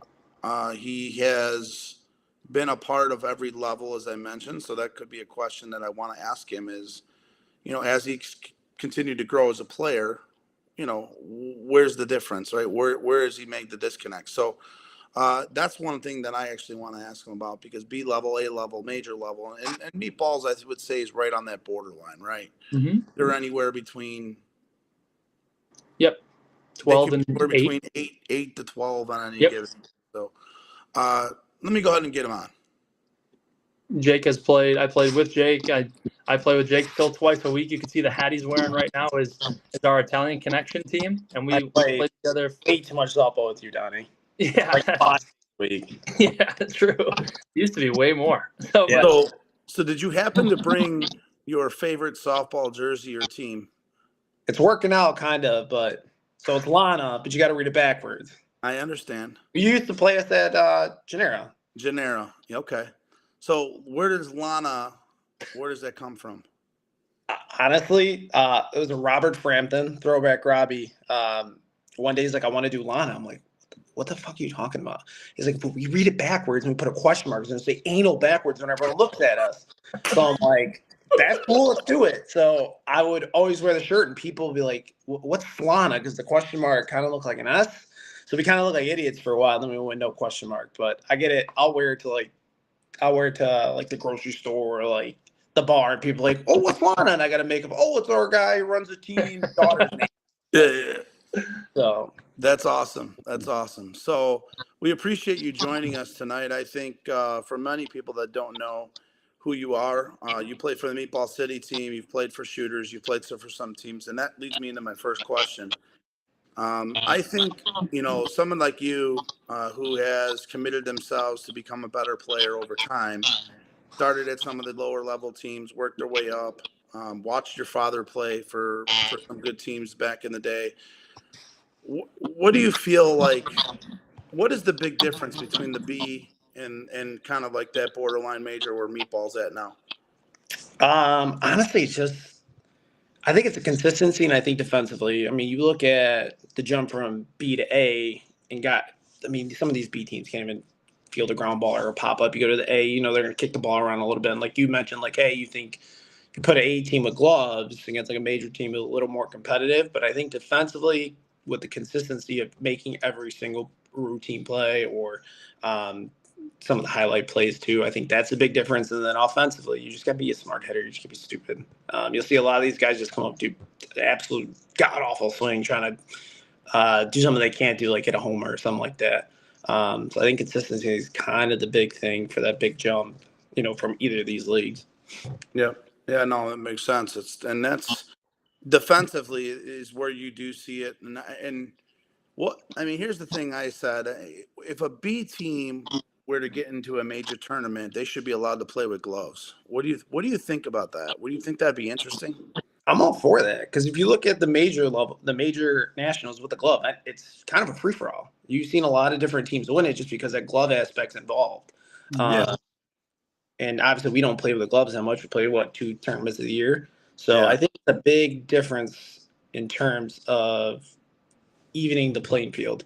I don't think a B team will come on and ever win the tournament, but you can definitely get an A team is going to finish in the Final Four, which I think Menace a couple years ago did. That Smoke team maybe. A couple of these guys, like teams, they come in with a glove and major nationals and make it run just because that glove does help them out a little bit. Yep. I agree. So, Donnie. People don't know this, but when you first started with Meatball City 3 years ago, you started at shortstop, and it was a nightmare. Right, you made 1,000 errors, okay, and now you've transitioned into a very good left fielder. I will tell you that you turned into a very solid player. Hit it all over the place, even when you started. Now you're kind of in the gym a lot more. You're focusing on fitness a lot more. Where do you want to go this year? Because you kind of took a back seat last year in left field. I will tell you, Marty coming over, he did play left. Cabs can play a little bit of left, and you took a back seat in the outfield. What's your goal this year? So quick on that shortstop. We're at Forest Park. I think we're playing Menace. We're in BP, so I'm sitting there I knew I was going to play shortstop first couple games. Mike Wiz had a coach or whatever. Yep. First ball in BP. Filomeno smokes a liner that one hops and just absolutely destroyed my pinky. So I tape it up, attempted to play in pro team 17 years at shortstop. Mm-hmm. So that ended my shortstop run. And then last year we played second base against Hex in the windiest game possible in the beginning of the year in Melrose, and I looked like I couldn't catch a cold. So my infield days have been a little tough. But Donnie, you've seen me enough playing the infield at other leagues where I seem adequate. But yeah, so last year I think I was the healthiest I ever came in the league or a year just because I incorporated stretching a lot more. My right hip's so bad. I used to play 2 games in a tournament and be shot where I can't run. It would just hurt. So I incorporated a lot of stretching, trying to get down to my college weight, 7 pounds away, 195. Doing carnivore this month, which kind of sucks. So I'm kind of sick right now and I just want to eat. But yeah, the The ideal is to go back to the left field this year. As you saw last year in right field, the ball completely moves differently, and I was absolutely horrendous until like no gloves. But left field, I would like to take over. I know we picked up Sean and Ian, and Cabs is Jesus Christ. I mean, Cabs and Ian in the outfield alone is just lightning quick. I mean, me getting back down to 195, I think it's gonna be tough for them to beat me out on left, but I would love for them to do so. But I also don't care. Like, if you want to put me at second, DH, catcher, whatever, I'm here for us to win, and that's the most important thing for us. Love it. Yeah. So we have a couple comments, and it's been a minute since we've actually said. We had Paul Rowan saying commitment is key success. Not only is the players, but it's also the coaches. We had Brandon Alvarado. He mentioned that these are two of Gennaro's finest. You're damn right. Absolutely. You can throw Donnie in there. three because I started out in Gennaro, so a lot of people don't know that. But We all did that. That's what we all from were. Beachtown. That's nice. So we had also Robbie Grazzano say Jake's in for Iowa Team Jagoff. So that's awesome. It's another body that we can definitely use out in Iowa. I'll keep the lights on this year, Jimmy. Now I'm like last year. Yeah, no problem. No gloves for Paul Rowan says no gloves. You can get in tournaments against better competition to not only improve but gauge your team against the better teams. If you have gloves, you aren't playing the level of playing field. Oh, take your lumps and figure it out where you fit. Yeah, I mean, I get that. I think to my point is if we want to make one large tournament with a major, I think we should allow the B teams to play with gloves against the major teams. I think it would just even the playing field. You're not going to allow the A to play against major, but if the B, if we let's just say we did a World Series and we put all the teams in one tournament, which probably would never happen, but let's just say it did. I wouldn't. As a major player, I would not. And I think I would consider myself a major player. I would not be any upset if a B team were wearing gloves against us. yeah. I mean, Paul's saying that those guys pretty much are going to take some punches there, and then just kind of see how they were, respond to it. But yeah, it's hard for those guys to get beat up like that and then want to play more, right? It's like, man, we just lost by 30 runs to this team. Like, that's when you start to lose the commitment, because then the players are like, man, this team sucks. But I don't want to go out there and lose by 100 to more teams. But I just see what you're seeing, Jimmy, in that try to level out the playing field a little bit. But at the same time, it's like, man, you might need to give these guys gloves. They may never come back again. They don't want to play anymore after some of these games. Yep. No, 100%. So, Jake, a question I have for you about softball in general is you see these major teams and you kind of see, some of those teams are right on the cusp of being in a top 5. Right now where softball sits, what do you think the difference is between those teams? Do you think it's defense, like you said earlier about the transition from B to A? Or do you think it's, in my opinion, which no one ever talks about, it's just confidence? But what do you think? I can agree with the confidence one, because you can see it as like there's times where you get these A teams or these teams on the cusp of the top 5 that will go against the 45s and see that 45s named like, oh damn, I'm playing the 45s today, and then you're up 5-2 in the 6th inning, and then you get put on your heels. You're worried about, oh my god, we're gonna beat the 45s, and then you see these young teams kind of crumble to that just because the name alone, or like Flash and Signature. I think the big difference with the Flash, the Signatures, and the Circus, which you used to see back in the day and not so much with these younger teams now, is they have a perfect mix of veterans that have been around the game, that won a lot. They used to be one of the best players in softball, and they'll take a back seat, just pinch hit or come in defensively or this and that, whatnot. And then a bunch of young kids that just absolutely mash and have speed. While all these other teams that you're seeing, is just they want to stack all the young kids, all these fast kids, and sometimes it doesn't correlate over. Just all these baseball guys come on over, and sometimes it doesn't translate. But I definitely see that big jump is you're getting these vets, man, that just can come out and flat out play at the age of 50. Which, with Flash, you look at half their roster, it's like the old guys that I knew since I was a kid going to my dad's games are still on that team and still absolutely raking. Yeah. True. Good point. Yeah, Jake, we've played on a lot of similar teams, and I know you've played now with Meatball City for a few years. Who's somebody you haven't played with yet in your career that you kind of want to? Easy. Kind of same thing Chippy said. Iggy for sure. So me and Iggy, we go back during high school. He used to go to St. Pat's, and I went to Nassau. We played each other all the time. Me and him used to just run our mouths to each other the whole time. And then we got to meet each other. We used to go to showcases. We almost got kicked out of one for dicking around. I think we're doing like the J band stuff, and me and him are obviously being obnoxious in high school. So we almost got kicked out. But he's someone I want to play with. Like he's the nicest guy you'll meet ever. Give a shirt off his back to you, and honestly, you just see is just like his attitude and presence. Like it's very uplifting, and like he's a great dude, and that's obviously you want to play with great dudes like that. You want to surround yourself with that. Yep, I agree. Iggy, we get that answer a lot. A lot of people want to play with Iggy, and fuck Iggy. Yeah, I knew that was coming. But he was an original guest on our show, Jim. I know. I like Iggy. I'm just saying that because we're sick of hearing how great he is. Yeah. No, I'm kidding. No, Iggy's good people, man. I really enjoy it. He was one of the originals, absolutely. I wonder how his knee's doing. We haven't checked in with him in a while. Yeah, I'll text him. Yeah, we'll have to text him offline. But no, that's a great point. Yeah, I don't think I've ever played with Iggy, actually, now that he mentioned it. He's probably one of the very few I haven't been on one team with or even a tournament. So, yeah, he's definitely someone interesting to play with for sure. So, good answer.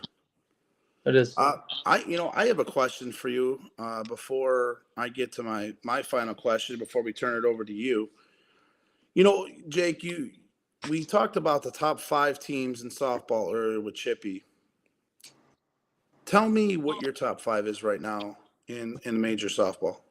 So I think if you go top 5, it's going to be interesting this year. So I think from 10 to 5, just because the turnover and like a lot of these teams picking up different guys, and it's completely different new core teams like Hex for yourself and even Signature. Yeah. It's gonna be wild. So I think it's gonna be a lot of you're gonna see Signature as a 10 hole and the Signature as the 5 hole, Signature as the 1 hole, Hex same way.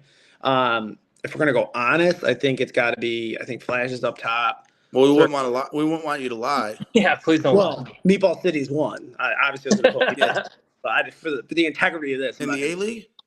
Oh, maybe. Oh. Here's my argument. We have no weddings this year, which we always have wedding issues on this team because most of these kids are 24, 25, so they're hitting that age where all their friends are getting married. So we're missing our starting shortstop, first baseman, this guy, that guy. So no weddings this year. We added 4 guys that are going to be at every single game. Yeah. We lose Marty Dozen and Billy. Which hurts, but we picked up 3 guys that'll be there every single week, and then Eric Coppersmith will be there around more too. So I think it helps us be a little more complete, and we're going to we play together. We're just adding a couple guys where Sean's played with us before, so we're not really hurting our confidence and like our attitude together. So that's my argument. And Filomeno will be around too, so that's why I would have us 1. But so I would go Flash for sure. I mean, they just loaded up. That team's nasty. Circus got to be 2. Highway got to be 3. I think 45s kind of take a little bit of a back seat, but I would put them in the 4 or 5 hole, and then it would be either Signature or Moneyline. I think you guys struggle out of the gate Signature-wise. I think and the same thing for Moneyline, but I think either of those would be a toss-up for the 5. Nice.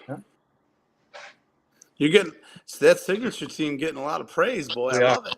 Yeah, man. I'm telling you. Team number 1. Hex is gonna have to start whooping that ass on Wednesday. Yeah, you better. Really quick, I wanted to give a shout out. I'll get our C squad off the field. Don't worry. Yeah, I was gonna say you were gonna reference that team you had out there. You missed one wedding. He put it in the comments. Sean Quinn is getting married this year. Whatever. We got 1. Sorry. Sean, he doesn't. When is it? I didn't even know that. Since we're referencing comments, we had a bunch of people join the feed. So we had Mr. Scott Ardecki on the feed. We had Brian Sherwin join the feed. Gary Nicholas, Pat Chillo. Obviously, Sean Quinn, you just mentioned. Earl Hernandez, Charles Golden.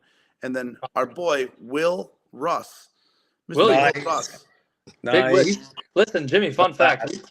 Jake and I play on a team at Generic named Metal, and we've won the league 3 years in a row. Our team's stacked in a bad league, but William Russ is our pitcher, Nice. and that's his transition into playing for Flash. We can say we groomed him to play with Okay. Flash.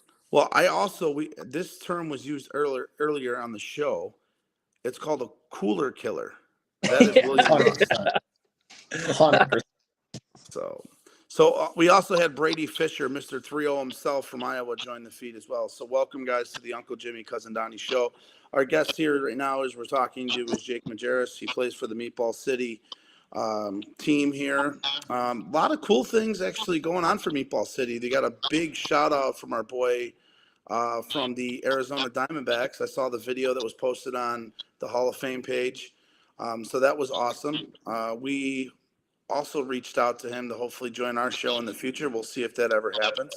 But people are hopefully wondering if he could join, so that'd be awesome. If that's the case, we would be awesome to have him, and I think it'd be a really cool interview. So, but that being said, Jake, any questions before I get to my last question? Donnie, is there any questions you have for Jake before I ask him?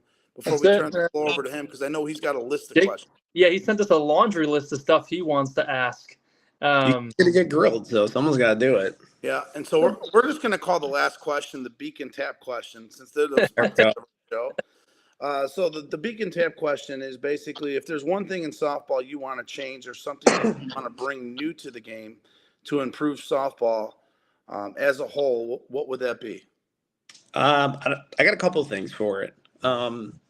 One, I would just like to see. So we used to do the All-Star games, like the home run derby competitions. I know we used to do the under 25 kind of things. Bringing them back like that, like under 25, over 30, under 35, under 45 kind of thing, and then incorporate that home run derby. But everyone talks about how good their cut or their flip is. Why don't we do like a cut and flip competition? You know, where you're gonna mark, you know, where a perfect cut would be with like, hey, 1 point, 2 point, 3 points. You get 15 balls. You kind of do like a bracket style thing. I think that'd be pretty cool. You know, hardest throwing competition, like fastest guy, kind of like a skills comp. Because I know we used to do that for major nationals, right, Jimmy? Yeah, so 2 years ago they had an all-star. I think they want to say they're going to bring it back this year again because Iowa's going to have more teams, I'd hope, that are going to come to nationals. It really all depends on if Iowa brings enough teams, because it becomes Illinois versus Iowa for the all-star game. But I love the competition. I mean, that would be awesome to see on a Friday night. Yeah, you know, maybe after the games are over on Friday night, you could do the skills competition. You'd have a bunch of people hanging out. You know, you could do a cut, you can do a throw, you could do a lot of different things, right? You could get a radar gun out there on a throw. I mean, there's a million things you can do, but that would be awesome to see. Maybe a shortstop to first throw. You know, you could throw a softball from center field into a bucket at home plate like they do in the major leagues. Like you've seen that. The cutting one is cool. The home run derby's cool. Like that would be your 4 events right there. I think that'd be awesome. So that'd be a really cool thing. And I think hopefully we can bring that to the SSA attention, and maybe they'll do something like that. Yeah, I think that'd be awesome. And then the other thing that I think that we do need an adjustment would be like a major player determination. Like we don't necessarily have a set guideline on. So when we have these tournaments and you're limited to major players, or when they go play, like kind of like Chippy said, you go to these park leagues and these guys are loading up their teams with major players, and they have a limit of 2, and they're just beating the piss out of these A teams. Like these A teams are not going to come back in, or these neighborhood teams. I don't know the way the system is now. It's like, hey, you're on Meatball. Meatball's a top 10 team. You're a major player. But that's not necessarily true when our 13, 14, 15 guy on the roster might not be a major player or to that caliber. I don't know what the necessarily guideline should be. If it's like a top 50 of top 50 guys in softball, like you bring the SSC together and talk about it, or, you know, top 5 in each position. But I think it's something that should be adjusted, just because like I even at the Harrison tournament, like I'm considered a major player. I'm not. Like I know, like I play at the major level. I could win you a game, but I also can lose you a game as fast as I can win you a game. So I would not consider myself to be in that categorized of the major player that should be allowed on the team. I think it's just somebody that could take over a game at that A level.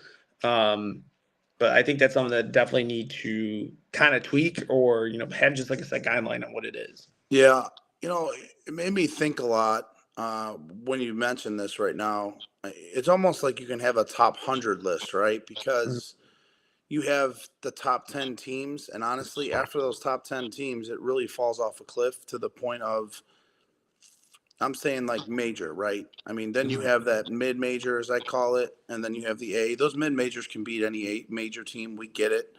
But yeah, I mean, the top 10, I mean, for the most part, if you do a top 100 players in game and those guys are considered major, to your point, like, why would like a guy like, I mean, for example, I'll just use our producer Kyle as an example. Kyle's a really nice player, right? I think he's a good player. Is he considered a major player? Probably not, right? But he's a guy, to your point, that would get screwed if he goes and plays in those park leagues when technically he doesn't even want to play half the time in major games. He just sits there and coaches. But he's technically on a major roster, so does that make him a major player? You know what I mean? Like, and I just use him as an example because Kyle's a good player. It's just but at the same time, is he a top 100 player? I would say probably not, right? I get your point. It's a good example too. Like, I'm sure there's so many guys we can use for that Like are Donnie really. Rollins. No, that's different. I'm major, brother. Yeah, so like Top Donnie 10, Rollins, brother. Jake, do you know Donnie Rollins? Yeah, of course. This is Terrible. cousin Donnie. Terrible You don't know hitter. Donnie Good Rollins. pitcher. Come on. Jimmy, talk to him a little bit about the scrimmage games. Oh yeah, yeah. Every time Donnie pitches, we score. It's great. Oh, okay. That's not what I was getting at, but that's fine. All right. Nah, Donnie's been problem. doing fine. He's been hitting too, so that's a good thing. So keep up the hitting, Donnie. Thanks, man. That's what I was looking for. The air's a little different in the dome, so once it goes outside a little bit, the ball's not going to spike down on him like his little flip ball thing. It's going to hang up. So Yeah. he'll level out. Perfect. Yeah, he'll level off. He'll be fine. But so Donnie and I think, are out of questions asking you. So we're going to hand it over to you. I know you had a couple questions you wanted to ask Donnie and I. Why don't we get into that now? Let's do it. Yeah. I mean, you guys are always sitting here with questions, asking everybody, and touched on a few of them today with Chippy, but kind of get from your perspective, from the viewers, try to get to know a little bit more about you guys in terms of, your softball and upbringing with it. First one definitely would be like, who was like your biggest mentor, or someone that kind of took you under the wing, helped you out early in your career, that definitely made an impact for you as a softball player and it's kind of helped you out to be where you're at today? Jimmy, go ahead. The one guy to me that really comes to mind is Randy Russ. I got to play with him in Flash back then.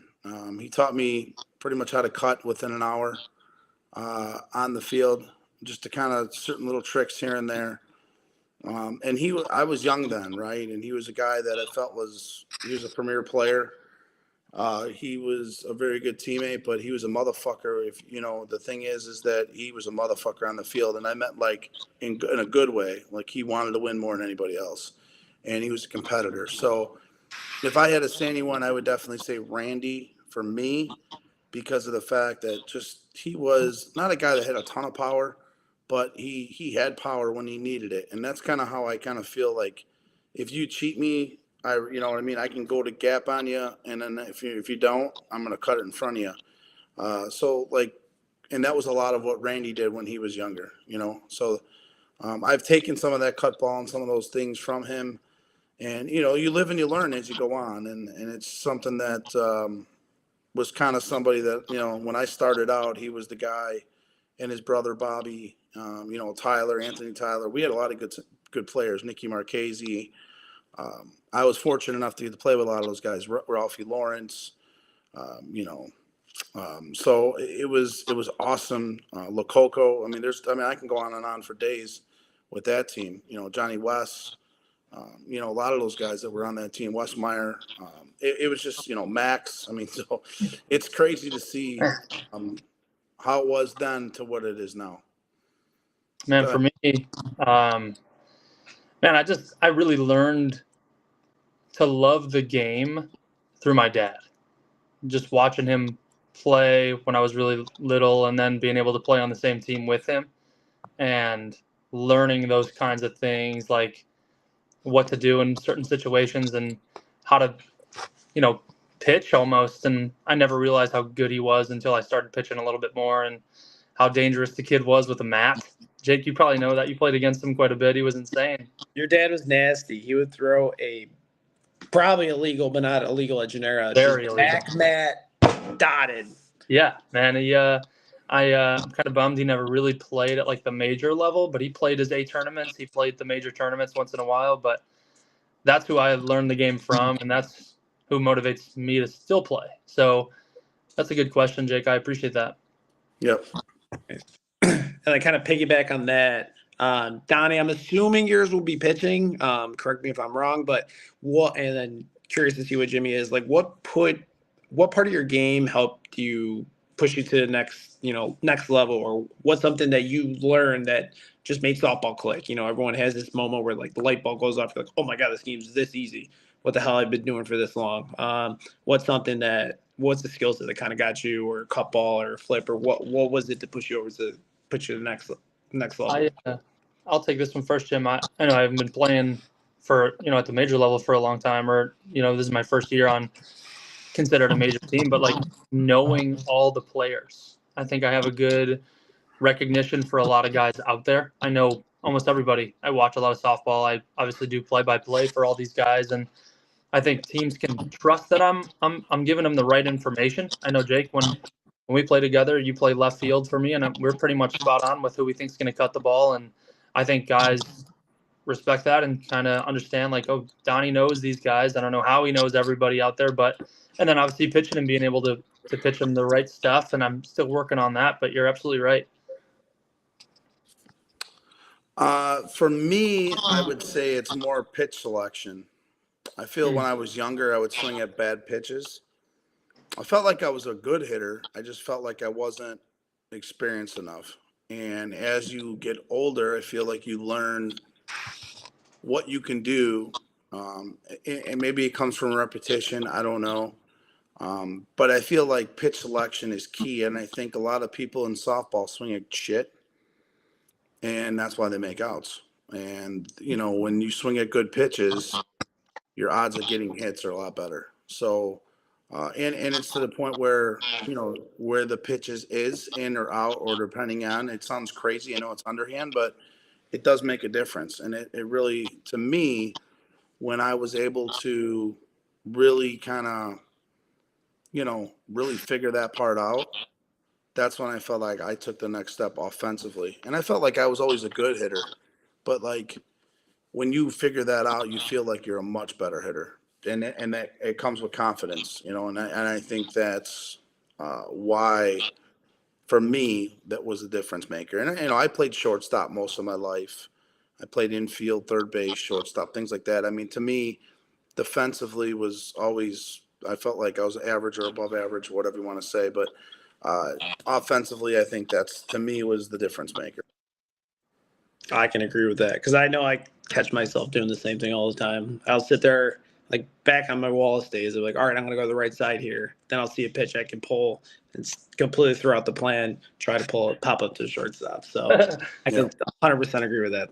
Yep. Got one. This one, curious to see for what's the most fun team you've had, or team you're a part of? You got any good stories with it? Let's hear it. That could be the most booziest team or the winniest team. What was the one that you always remember as being the most fun for you? So I'll take this one first, Donnie. So do you mean like a tournament team, or do you mean like an actual major team? You can do whatever. I was going to do regular, just like your team you play with the whole year. But if you got a tournament team, you can do that. I mean, I've been running Team Jagoff for, I don't know, 16 years, whatever it's been. Both myself, Timmy Petrus, we've been, a part of that and basically put that on the map. And we have so much fun doing that when we started. And now we've continued it. We go to Iowa, we play Melrose now. So now we're playing 2 tournaments a year for the last 5 or 6 years, which has been awesome, So we just have a good time with that group.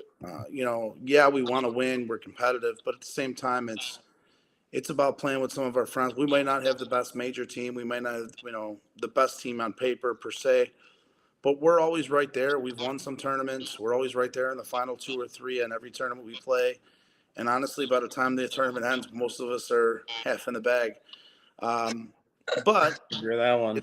it's to the point where it's a lot of fun, and I just think that guys really, really enjoy it, and that's for the fun group.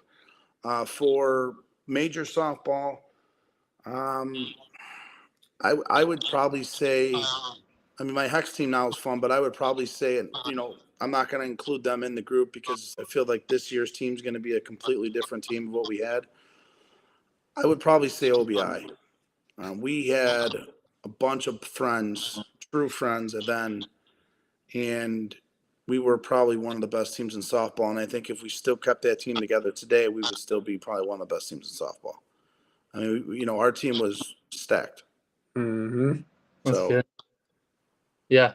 For me, it's funny, like Jake's wearing the shirt, but Lana's a fun team because I was, not supposed to be like Jake asked me to play on that team in Riverside in fall one year, and it was like all these stud players, like all the major guys at the time that Jake got together, and it was like my second year playing, and I wasn't supposed to be out there with those guys, but they were all pretty welcoming, and that team was loaded to play in Riverside, and we won that league that year, and it was really cool because like that was the first time I'd been a part of like a solid winning team, and it was fun. And Meatball City 2 years ago was really fun because I went out and was the pitcher for you guys, and honestly all my really close friends, and that was a really fun team to be in.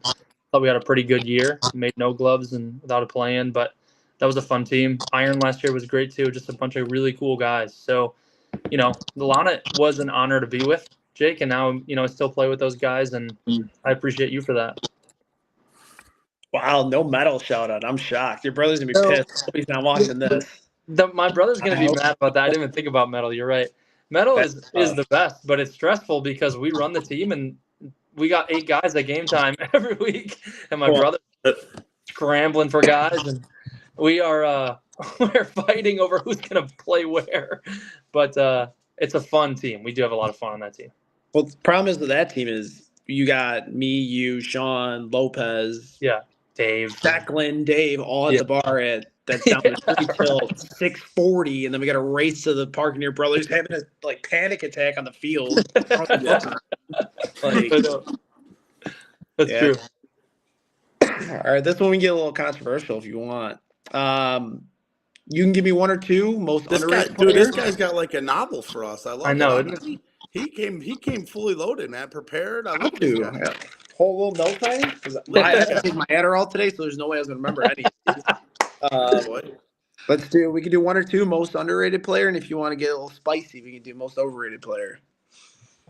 Ooh, I know the most underrated. I have 2 of the most underrated players. If I can give you 2 underrated players, fire it out. Tommy Washington from BTA, the shortstop from BTA. Tommy Washington is probably the most underrated player in softball. Mm-hmm. I like Keenan Connolly from the Shooters as well, the shortstop from the Shooters. I think, I can give you a bunch, but Keenan and Tommy, not ranked in the top shortstops at the moment. Those guys are as good as it gets. And Keenan is a beast of a hitter. Tommy's getting so good at softball. I also like Mike Greco from Hex, the first baseman from Hex. I think Mike Greco is super underrated too, and only getting better.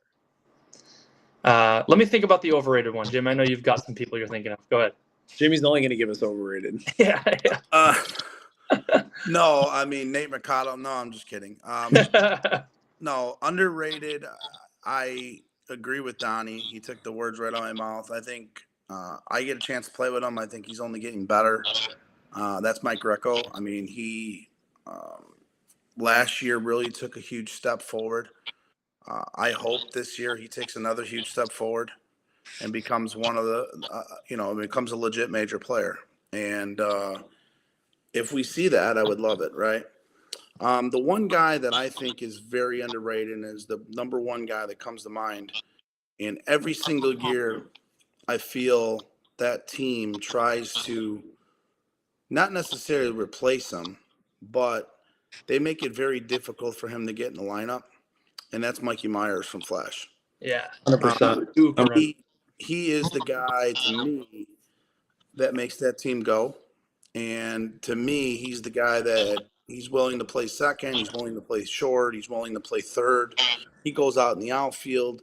And anywhere they put him, it just feels like he makes that play that I'm not going to say no one else can make, but he just makes that play at that right time where it propels them or it makes a difference in the game. And, offensively, I wouldn't say he's the greatest hitter either, but he gets his hits. And you almost know what he's doing, but he still gets his hits. So, to me, I think that's why, Flash is where they're at right now. And if you look on paper, they're number one, obviously, coming off the no glove last year. But if you take away no gloves last year, they kind of, for the talent they had kind of a year that I felt would, and I think in their eyes would be a down year.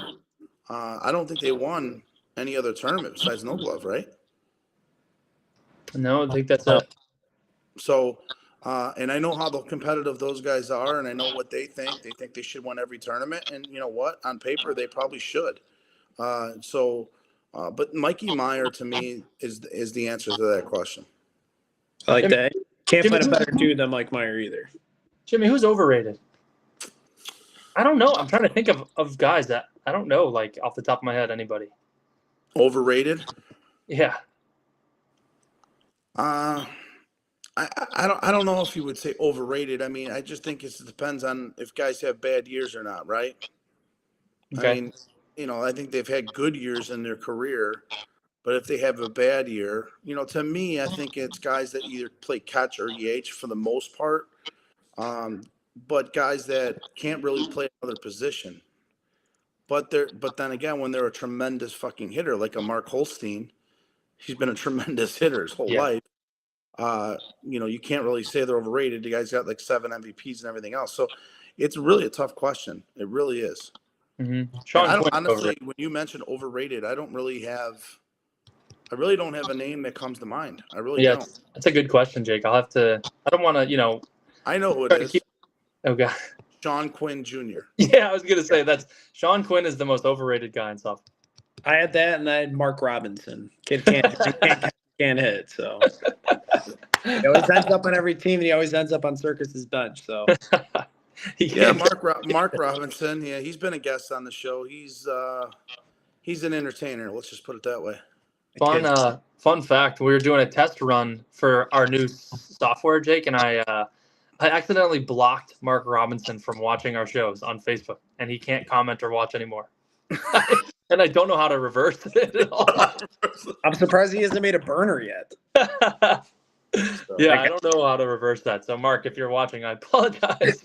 That's awesome. So Jake, shoot us one more question because Donnie and I got to get to our top 5 for Iowa. Yeah, we got one more thing. And then I want to talk to Donnie a little bit about 12-inch before we let the fans go tonight. All right, I'll give you. Let me see what we got here.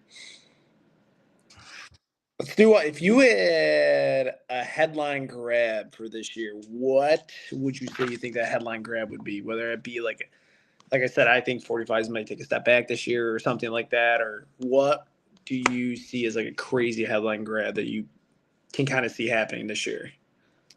I have one right away. I was talking to Joel about this, but I think that Iowa Chuck's team wins a tournament. It may not be no gloves, but major national with the gloves. I think that Iowa team, that new Chuck's old timer combination, emerges as a really good team and a team that will win a tournament this year. What the fuck are you smoking? Come on, why is that not a grab? They combined 2 of the best teams in Iowa. How is that a grab? Because they never won anything. Either team. Okay. So I agree, and I still don't think they'll win anything. All right. But that is a grab. You just proved my point exactly. But they're going to be right there. They should be, right? I'm just talking shit to my Iowa guys because they know I love them. But, no, that's a good point. I said this, and people kind of slapped me around about it, but there's something about losing your best players and then people stepping up the year after. And for some reason, I just think Chicago Dynasty is going to finish in top 5 in a lot of the tournaments this year because they lost their best players in the last 2 seasons. And that's no knock on Alonji. That's no knock on Iggy. But I don't know. There's a lot of veterans in that team. They've got some young talent, from my understanding, that they picked up guys that don't know anybody. People don't really know of, and I heard they're pretty good players. I just think that they're a team that's going to kind of surprise people. For some reason, I got that feeling in my body. I don't know what it is. And who knows? They could fall flat on their face, and that could be completely wrong, and I'll admit that I'm wrong. But I just think that they're the team that, to me, is going to surprise people, and people are going to be like, what the hell? They got rid of their 3 best players, and now, you know what I mean? Now they're right there back in when they should be. So, and they still got a lot of talent on that team. They've got, Garen Messina. We talked about him last week a little bit. So, to me, that would be the grab that I think would be like, how the hell did they do that? To me. So, and who knows? They might suck and fall flat on their face, and I'm completely wrong. But you're talking about something that's out of the box that no one would predict, and I think that's the thing. All right. Man, okay, so your answer is way better than yours. Yeah. absolutely not. I mean, we'll see. We'll see. Hope those 2 teams play each other. I mean, Dynasty, if I'm correct, didn't they beat Flash in Major Nationals last year? I think they knocked Flash out, didn't they? Or maybe not knocked them out, but knocked them into the loser bracket. I don't know. Look it up. And I don't think they had Alonji. Now they won't. And now they won't. So I'm just thinking, I don't know, there's just something about that. You know what I mean? I've played on teams where we lost some of your good players, and then next year we come back stronger. So who knows? Well, I guess we'll wait and find out. But to your point, Donnie, we'll see about Chucks. Okay. So, all right. Jake, well, it was a pleasure. Yeah. Is there any, I guess since that question was so quick, is there any other questions on the list that you might want to ask before we let you go? I like goofy one. I like what pro athlete you'd want to see play 16-inch, but Go ahead, Donnie. That'd be a quick question to answer. What pro athlete would I like to see play 16-inch? Yeah. No, you guys just shit on me for my last answer, which I thought was good. But shit, I don't know. Shohei Ohtani? What, you getting sensitive now on me? Shohei Ohtani, I would love to see play 16-inch. Ohtani? I would like to see Shaquille O'Neal. That'd be nuts. That's a wild answer. Okay. All right, we're even on the answers. Shohei would be fun to watch, wouldn't he? Shohei would be decent. Yeah, for sure. So, but oh, Robbie said Aaron Judge. that would be a good one. Absolutely. I like Adam Dunn or like Matt Stairs. I just want to see him hit the ball like 600. They end up on like the Iowa team. Yeah, like Iowa guys. Those are all good ones. So, but Jake, Jake, you, man. I appreciate you joining on, man. Appreciate you jumping on our show. Donnie and I can't thank you enough. So thank you so much, and I appreciate, Donnie. How about it? Coming prepared to the show. He asked more questions than we did. I know, it's awesome. So someone's got to do it. There's our guy Drew saying J.J. Watt. That would be a good one. That'd be Brandon good. Alvarado, he says Demons will make it this Sunday in every major tournament. Heard it here first. Hey, man. That's a headline. That's good. I mean, from a team that broke up to a team that's back on, that's a big commitment, but we'll see. So, Jake, once again, appreciate the time, man. Hopefully you continue watching us and continue supporting the show, man. I definitely will know that you guys are on Facebook and I can watch on YouTube because I don't got Facebook because I'll be just like bad as Donnie. So I can sit here and chime in the YouTube chat and bust balls. Absolutely. So. Just make sure you create a name on Restream so we're able to see it if you're on YouTube because I only pull up the comments from Facebook on the page. Gotcha. Okay. All right, buddy. Good. I appreciate it. I'm in for Iowa too. So. I'm a man. I can't Jake, wait. I'll see you tomorrow at Hoops. All right. I'll see you, Don. Later. All right, dude. Well, 2 awesome guests. Jake had a ton of questions. I love it. Prepared. Yep. Jake's dad, Steve Majerus, was watching. He just put in the chat that he would like to see Frank Thomas play a 16-inch softball game. I saw that, that'd be pretty cool. That would be pretty cool, So, what did you think tonight of both guests before we get into our top 5 about Iowa? This week I think we had the most live viewers we've ever had. I think we were up at like 60, 70 people watching live, which is awesome. We thank all you guys for jumping on and watching the stream. And Yep. two guests brought it. They brought the energy like that. We couldn't ask for two better guests. Like they both came prepared. Chippy was a lot of fun. Jake had a notebook piece of paper with questions for us, which is super rare. Which is awesome though, right? I mean, we haven't really had that. We've had people ask us one or two questions, and honestly, the point of we just don't talk about that stuff enough. Usually, you and I will talk about whatever's the hot topic that week. We don't really talk about too much our own opinions, but I guess it does come out in the show here and there. Yeah. But for some of those questions, those were first, so that was awesome. Those are great. I appreciate Jake, and he showed me the list of questions earlier, and I said these are awesome. Yeah. Jimmy, before we wrap, we want to talk about, we were talking before, last week about our top 10 list, moving into the season. I know you got a feed or a beat on some of the Iowa guys too. Jimmy, what I want to know, top 5 teams, and we get a lot of the Iowa crowd. I know there's some people watching right now from Iowa. We appreciate you guys very much, and we want to give you guys a shout too. What's the top 5 teams right now from that Iowa? Well, to me, there's a kind of a tie at 5. Okay. You got 2 teams with F-Town and Punch that I feel come in at number 5. You can call them 5, 6, whatever you want to say. Both of those teams, I think, like F-Town finishing second in a national, they're ready to take that next step. I feel they picked up some guys that, they're a fast team. They're trying to do a lot of twitchy little stuff, but I think they're at that point where they're ready to kind of get into that top 3, and it's going to take them a year or two. But I mean, they're a team that I think people, they can give some problems to some people. Mm-hmm. I don't know how they are without a glove, but I've seen them with a glove, and they're pretty dominant with a glove. So that's where I would follow Punch. I feel is going to benefit from the old timer split. I know that there was some rumors going around that some of the guys might go there. A couple guys, we'll see.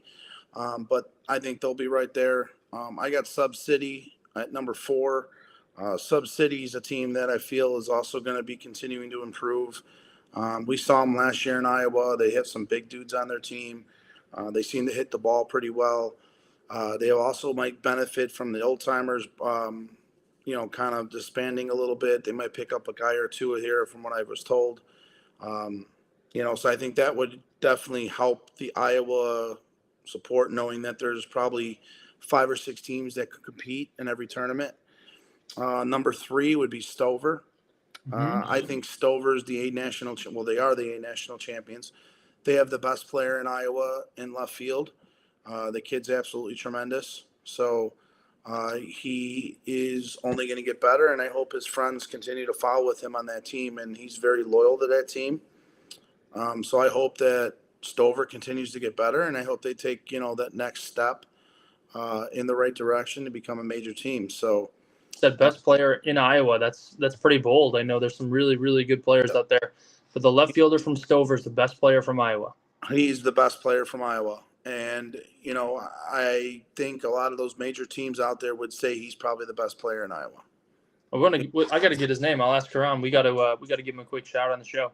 Yep, absolutely. So number 2, Hall of Fame. They're a team that I feel has been on the uptick for the last several years. They finished second at major nationals a couple years ago. They had a pretty good run last year. So they're a team that's a scrappy team. They're a dink and dunk. They got some guys that can hit the ball far, 2, 3, or they're 3, 4, or 4, 5 hitters. Zach Caputo, that's his name, Drew. Thank you. So Capola from Stover is who he's talking about, the left fielder. So, and Drew says he is the best player in Iowa. So, thank you for that, Drew. So Hall of Fame is another team. I love their shortstop. I think he's a tremendous player. He's on the uptick. I think you have. Oh, our stream just ended. No, it didn't. Never mind. Got the wrong thing. Sorry about that. I got a notification. Our stream ended. I was like, what? But no. So they're on the uptick, and I think Hall of Fame is going to continue to grow, and they're going to continue to get better as they get older. As I said, sometimes you get older in this game, you get a little more wiser. So, and then of course, number 1 is Chuck's, right? I think Chuck's is going to be a powerhouse. I mean, I ripped on you a little bit earlier about what you said about them, but No, to your point, I mean, they can easily win a tournament. I don't know if they'll win one without a glove, but if they do, more power to them. I think for major nationals, they might be the favorite. Yeah. You know? Yeah, absolutely. That's kind of why I said it. Like that, maybe not so much a hot take as they're almost a favorite, kind of like you said. And it'll be You're interesting gonna, to see to my point, you're gonna score 10 runs to beat them. yeah, like I was saying, it's interesting to see what they're going to do in their first year together. I know these guys, they all know each other, they're all friends, but once you merge two teams, that they're definitely, I'm sure you know this, there's some growing pains. Yep. We don't, just because in the Chicagoland area for the Iowa guys, successful mergers don't happen all that often when you have two teams that come together. I mean, Right. this year we had Money Line, which is a good program, and Lose One kind of merge and make Money Line, and they just improved a lot this year. But their first year, I don't think they were super successful. No. Well, last year I felt like they weren't very good, but then they had a great weekend in Forest Park. I think they made Yeah, a run right. losing bracket on Sunday. Yeah, Javeria, Drew, he stepped up tremendously, I think, so the only thing about that is, they were giving me shit because I put him at number 8 last week. yeah, you did. But the reason why I put him at 8 is because they have to show me that they're going to be consistent. Mm-hmm. They were a team last year that struggled in some tournaments. I know they were shorthanded. I get it. We all were shorthanded, but at the same time, we'll see. We'll see what they have to offer, and we'll see where they land up. So being top 8 to me is no disrespect to anybody, but could they beat number 1? Sure, they could, but we'll see what they do, right? And they are a team on the rise, and I mean, obviously picking up if Marty's going to be there and he's committed. I mean, that's a bona fide major player that they're going to be adding. Big time. We'll see where he's going to bat in that lineup, and then depending on if the Davis brothers, I know Ricky's going to go there, he'll help defensively in the outfield for them. But also depending if Brian goes there. I think if Brian does go there, I mean, they have a catcher EH spot open for them. I mean, they have Brian Okowski. Brian Okowski's a stud. And so I mean, Bino, they're gonna have some nice players. Bino is one of the, like we talked about, underrated softball players. Bino as a hitter is probably one of the most underrated hitters I've ever seen. I mean, he's been around for a while, but he's only kind of caught in EH and not played a ton the last couple of years. But Bino was a tremendous defensive player when he was younger. That's what I've heard. That's what I've heard. The problem is he was to Chippy's point, like what he said about himself with the commitment thing. Right. That's how Bino was when he was in his 20s and 30s. Yep. And then as he got older, his commitment became 100%, and now he shows up to everything. So and he lives far too. So like he lives in like Indiana, right? Is that what you're saying? Yeah. So living in Indiana, making the drive in for these like league games, and we see Bino all the time, which is right. I love him. He's the nicest guy in the world too. I got to give a shout to Bino. But really quick, Drew said Cover was first merger in Iowa and it didn't work. So we'll see how this goes. Yeah. No, Cover, I mean, sorry. getting back to that point about Iowa. I know you're a dumbass, but that's okay. Getting back to that point, I just think that this team is going to be a power speed. If Drew shows up, Drew's competitiveness. I mean, they're gonna be tough, dude. So I agree. If you were to rank them in the Illinois side, they're probably top 6, top 7, right? And you can put them. You can put them right. You can put them 4. You could put them 5. I mean, that's why I think this year with major softball. I mean, I truly think there's probably 10 teams that can truly compete any given weekend. I mean, Flash Circus might be your top runners here in Illinois, but you throw in Chucks, you throw in you guys, you throw in 45s, you throw in us, you throw in, Money Line, you throw in, you know what I mean? Like any one of those teams can, High Y, BTA. By the way, I've reached out to some of the BTA and High Y guys to try to get them on the show. So yeah, we had Charles Golden. That's Cha-Cha. He was watching the stream a little bit earlier. I want to get Cha-Cha on. He's a super cool personality. I know we had Trav on, we've had Little B Yeah, on, or Little we've Dave. had Little Dave, and we had They told me Trey on Little as Dave well. doesn't count, so I don't know what that means. But, so yeah, I'd like to get some of those guys on in the near future. I like to hear about what's going on with Washington Park and kind of Yeah. just to get their background on some things. It'd be interesting to hear. You know, they always bring another side of things that sometimes we just don't think about. So it's a good thing. Yep. Is there anything else, man? I mean, do you want to mention some 12-inch stuff before we kind of call it? And this is the longest, but definitely one of the most entertaining shows that we've ever put together, man. I really enjoy it. Yeah, I mean, you know, like I said, we try to keep everything under an hour and a half, 2 hours. I mean, we went a little longer tonight, Yeah. but I think there was a lot of good material, a lot of good questions, a lot Definitely. of good things.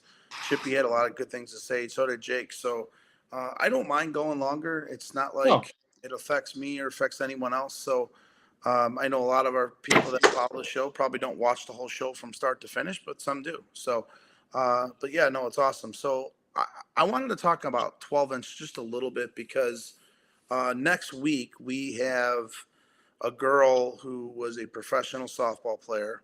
Mm-hmm. She played at the University of Michigan. She was a shortstop at Michigan. She went to the College World Series at Michigan. She played with probably one of the best college players who they moved out of short to put her at second to put this individual, Abby Ramirez, at short when she was at Michigan. So that goes to a lot of high praise on her part, right? But she just recently retired from the Unlimited League. I was happy enough, and we're going to share that video next week when she joins, to see the last minute of her professional career. I'm going to share that because I actually was at the game and I got the videotape it on my phone, so I will have that video. Cool. So there's a lot of cool things there, but to me, I wanted to talk about 12-inch, and I want to talk about the girls a little bit because I seen they had the Worlds this past weekend, which is, I believe, the all-state. They call it all the states compete. Yep. I saw Illinois on the guys' side took third, so That's that was awesome. awesome to see. And then I also saw the women out there too. So I just think it's cool what they're doing, and I think with talking to Kelly, Kelly was a huge part of that, and I know Kelly's been a huge supporter for us. And I know she said that right now it's looking like she's going to have 3 teams for Marshalltown. So if that follows through, that'll be awesome to see those 3 teams come up from Kansas City to Marshalltown to play in that tournament. That's huge. If we can get a couple more teams involved in this game, and you know, Jimmy, we talk about it all the time. This is why we are doing this show. You know, to bring some people together and kind of, you know, bring some new light to this game that we love and we play. And if we can start one team from the show, we call it a win, right? So Yeah, to see 3 in the first tournament that's possible, that would be really cool. that'd be awesome. And she's with Rismondo this weekend coming up. Heck yeah. She's going to be seeing the Helmer boys in them, so she is yeah. going to be all over them in regards to getting them for major nationals. I know we haven't talked to Brett in about a month, but I know. the last time we talked to Brett, he was all about it. So, you know, he's asked me for dates. He's asked me for location, hotels. He's asked me for all that. So I hope they make it happen. And if they do, I tell you, man, nationals is going to be a lot of fun. I agree. That's a whole new group of human beings. Can you imagine if we get the Psychopath and Faux Show to come in too? Sick. That's a major national tournament. Well, I want us to start, and I think we have the option on here with this feed to create QR codes. And what I would like to do moving forward, and this is what I wanted to talk about, is that I wanted to maybe do a fundraiser for them on every show where people can donate. That's awesome. And we would raise money for those San Diego teams, Psychopaths, and those teams to come to major nationals. I mean, I don't know where the money would end it, but if everyone were to give $5 per show from now until May, you know, we might end up with a couple $1,000, which they can easily fundraise and we can send out to them. I think that would be cool. Even if it pays for their hotels, so be it, right? Yeah, whatever we can do to help, for sure. That's a really good idea. Maybe we do it and we get nothing, but I mean, you can't without trying, right? You can't never know the answer. So, I think we're going to look into that, and I want to talk to the Psychopaths, and I want to talk to Nick Paul again from Faux Show. and, you know, possibly even Maple Street or some of those guys. And if we can raise some money from now until August, you know, we continue to do our weekly show and people donate and we can have it right on the screen. And, you know, it's something that you and I mean, you know, if you and I even donated $5 per show, I mean, times the Whatever. 15, times Right. the 1,000 people that watch it, it adds up pretty quick. So, Yeah, that's a great idea. you know, that's my thought process behind it. And if we can do that, I think it'll be awesome for us to raise funds for those teams to come into Chicago to play our sport. That's a great idea, man. I like that idea a lot. Really quick before we got Peter, Uncle Peter just jumped on.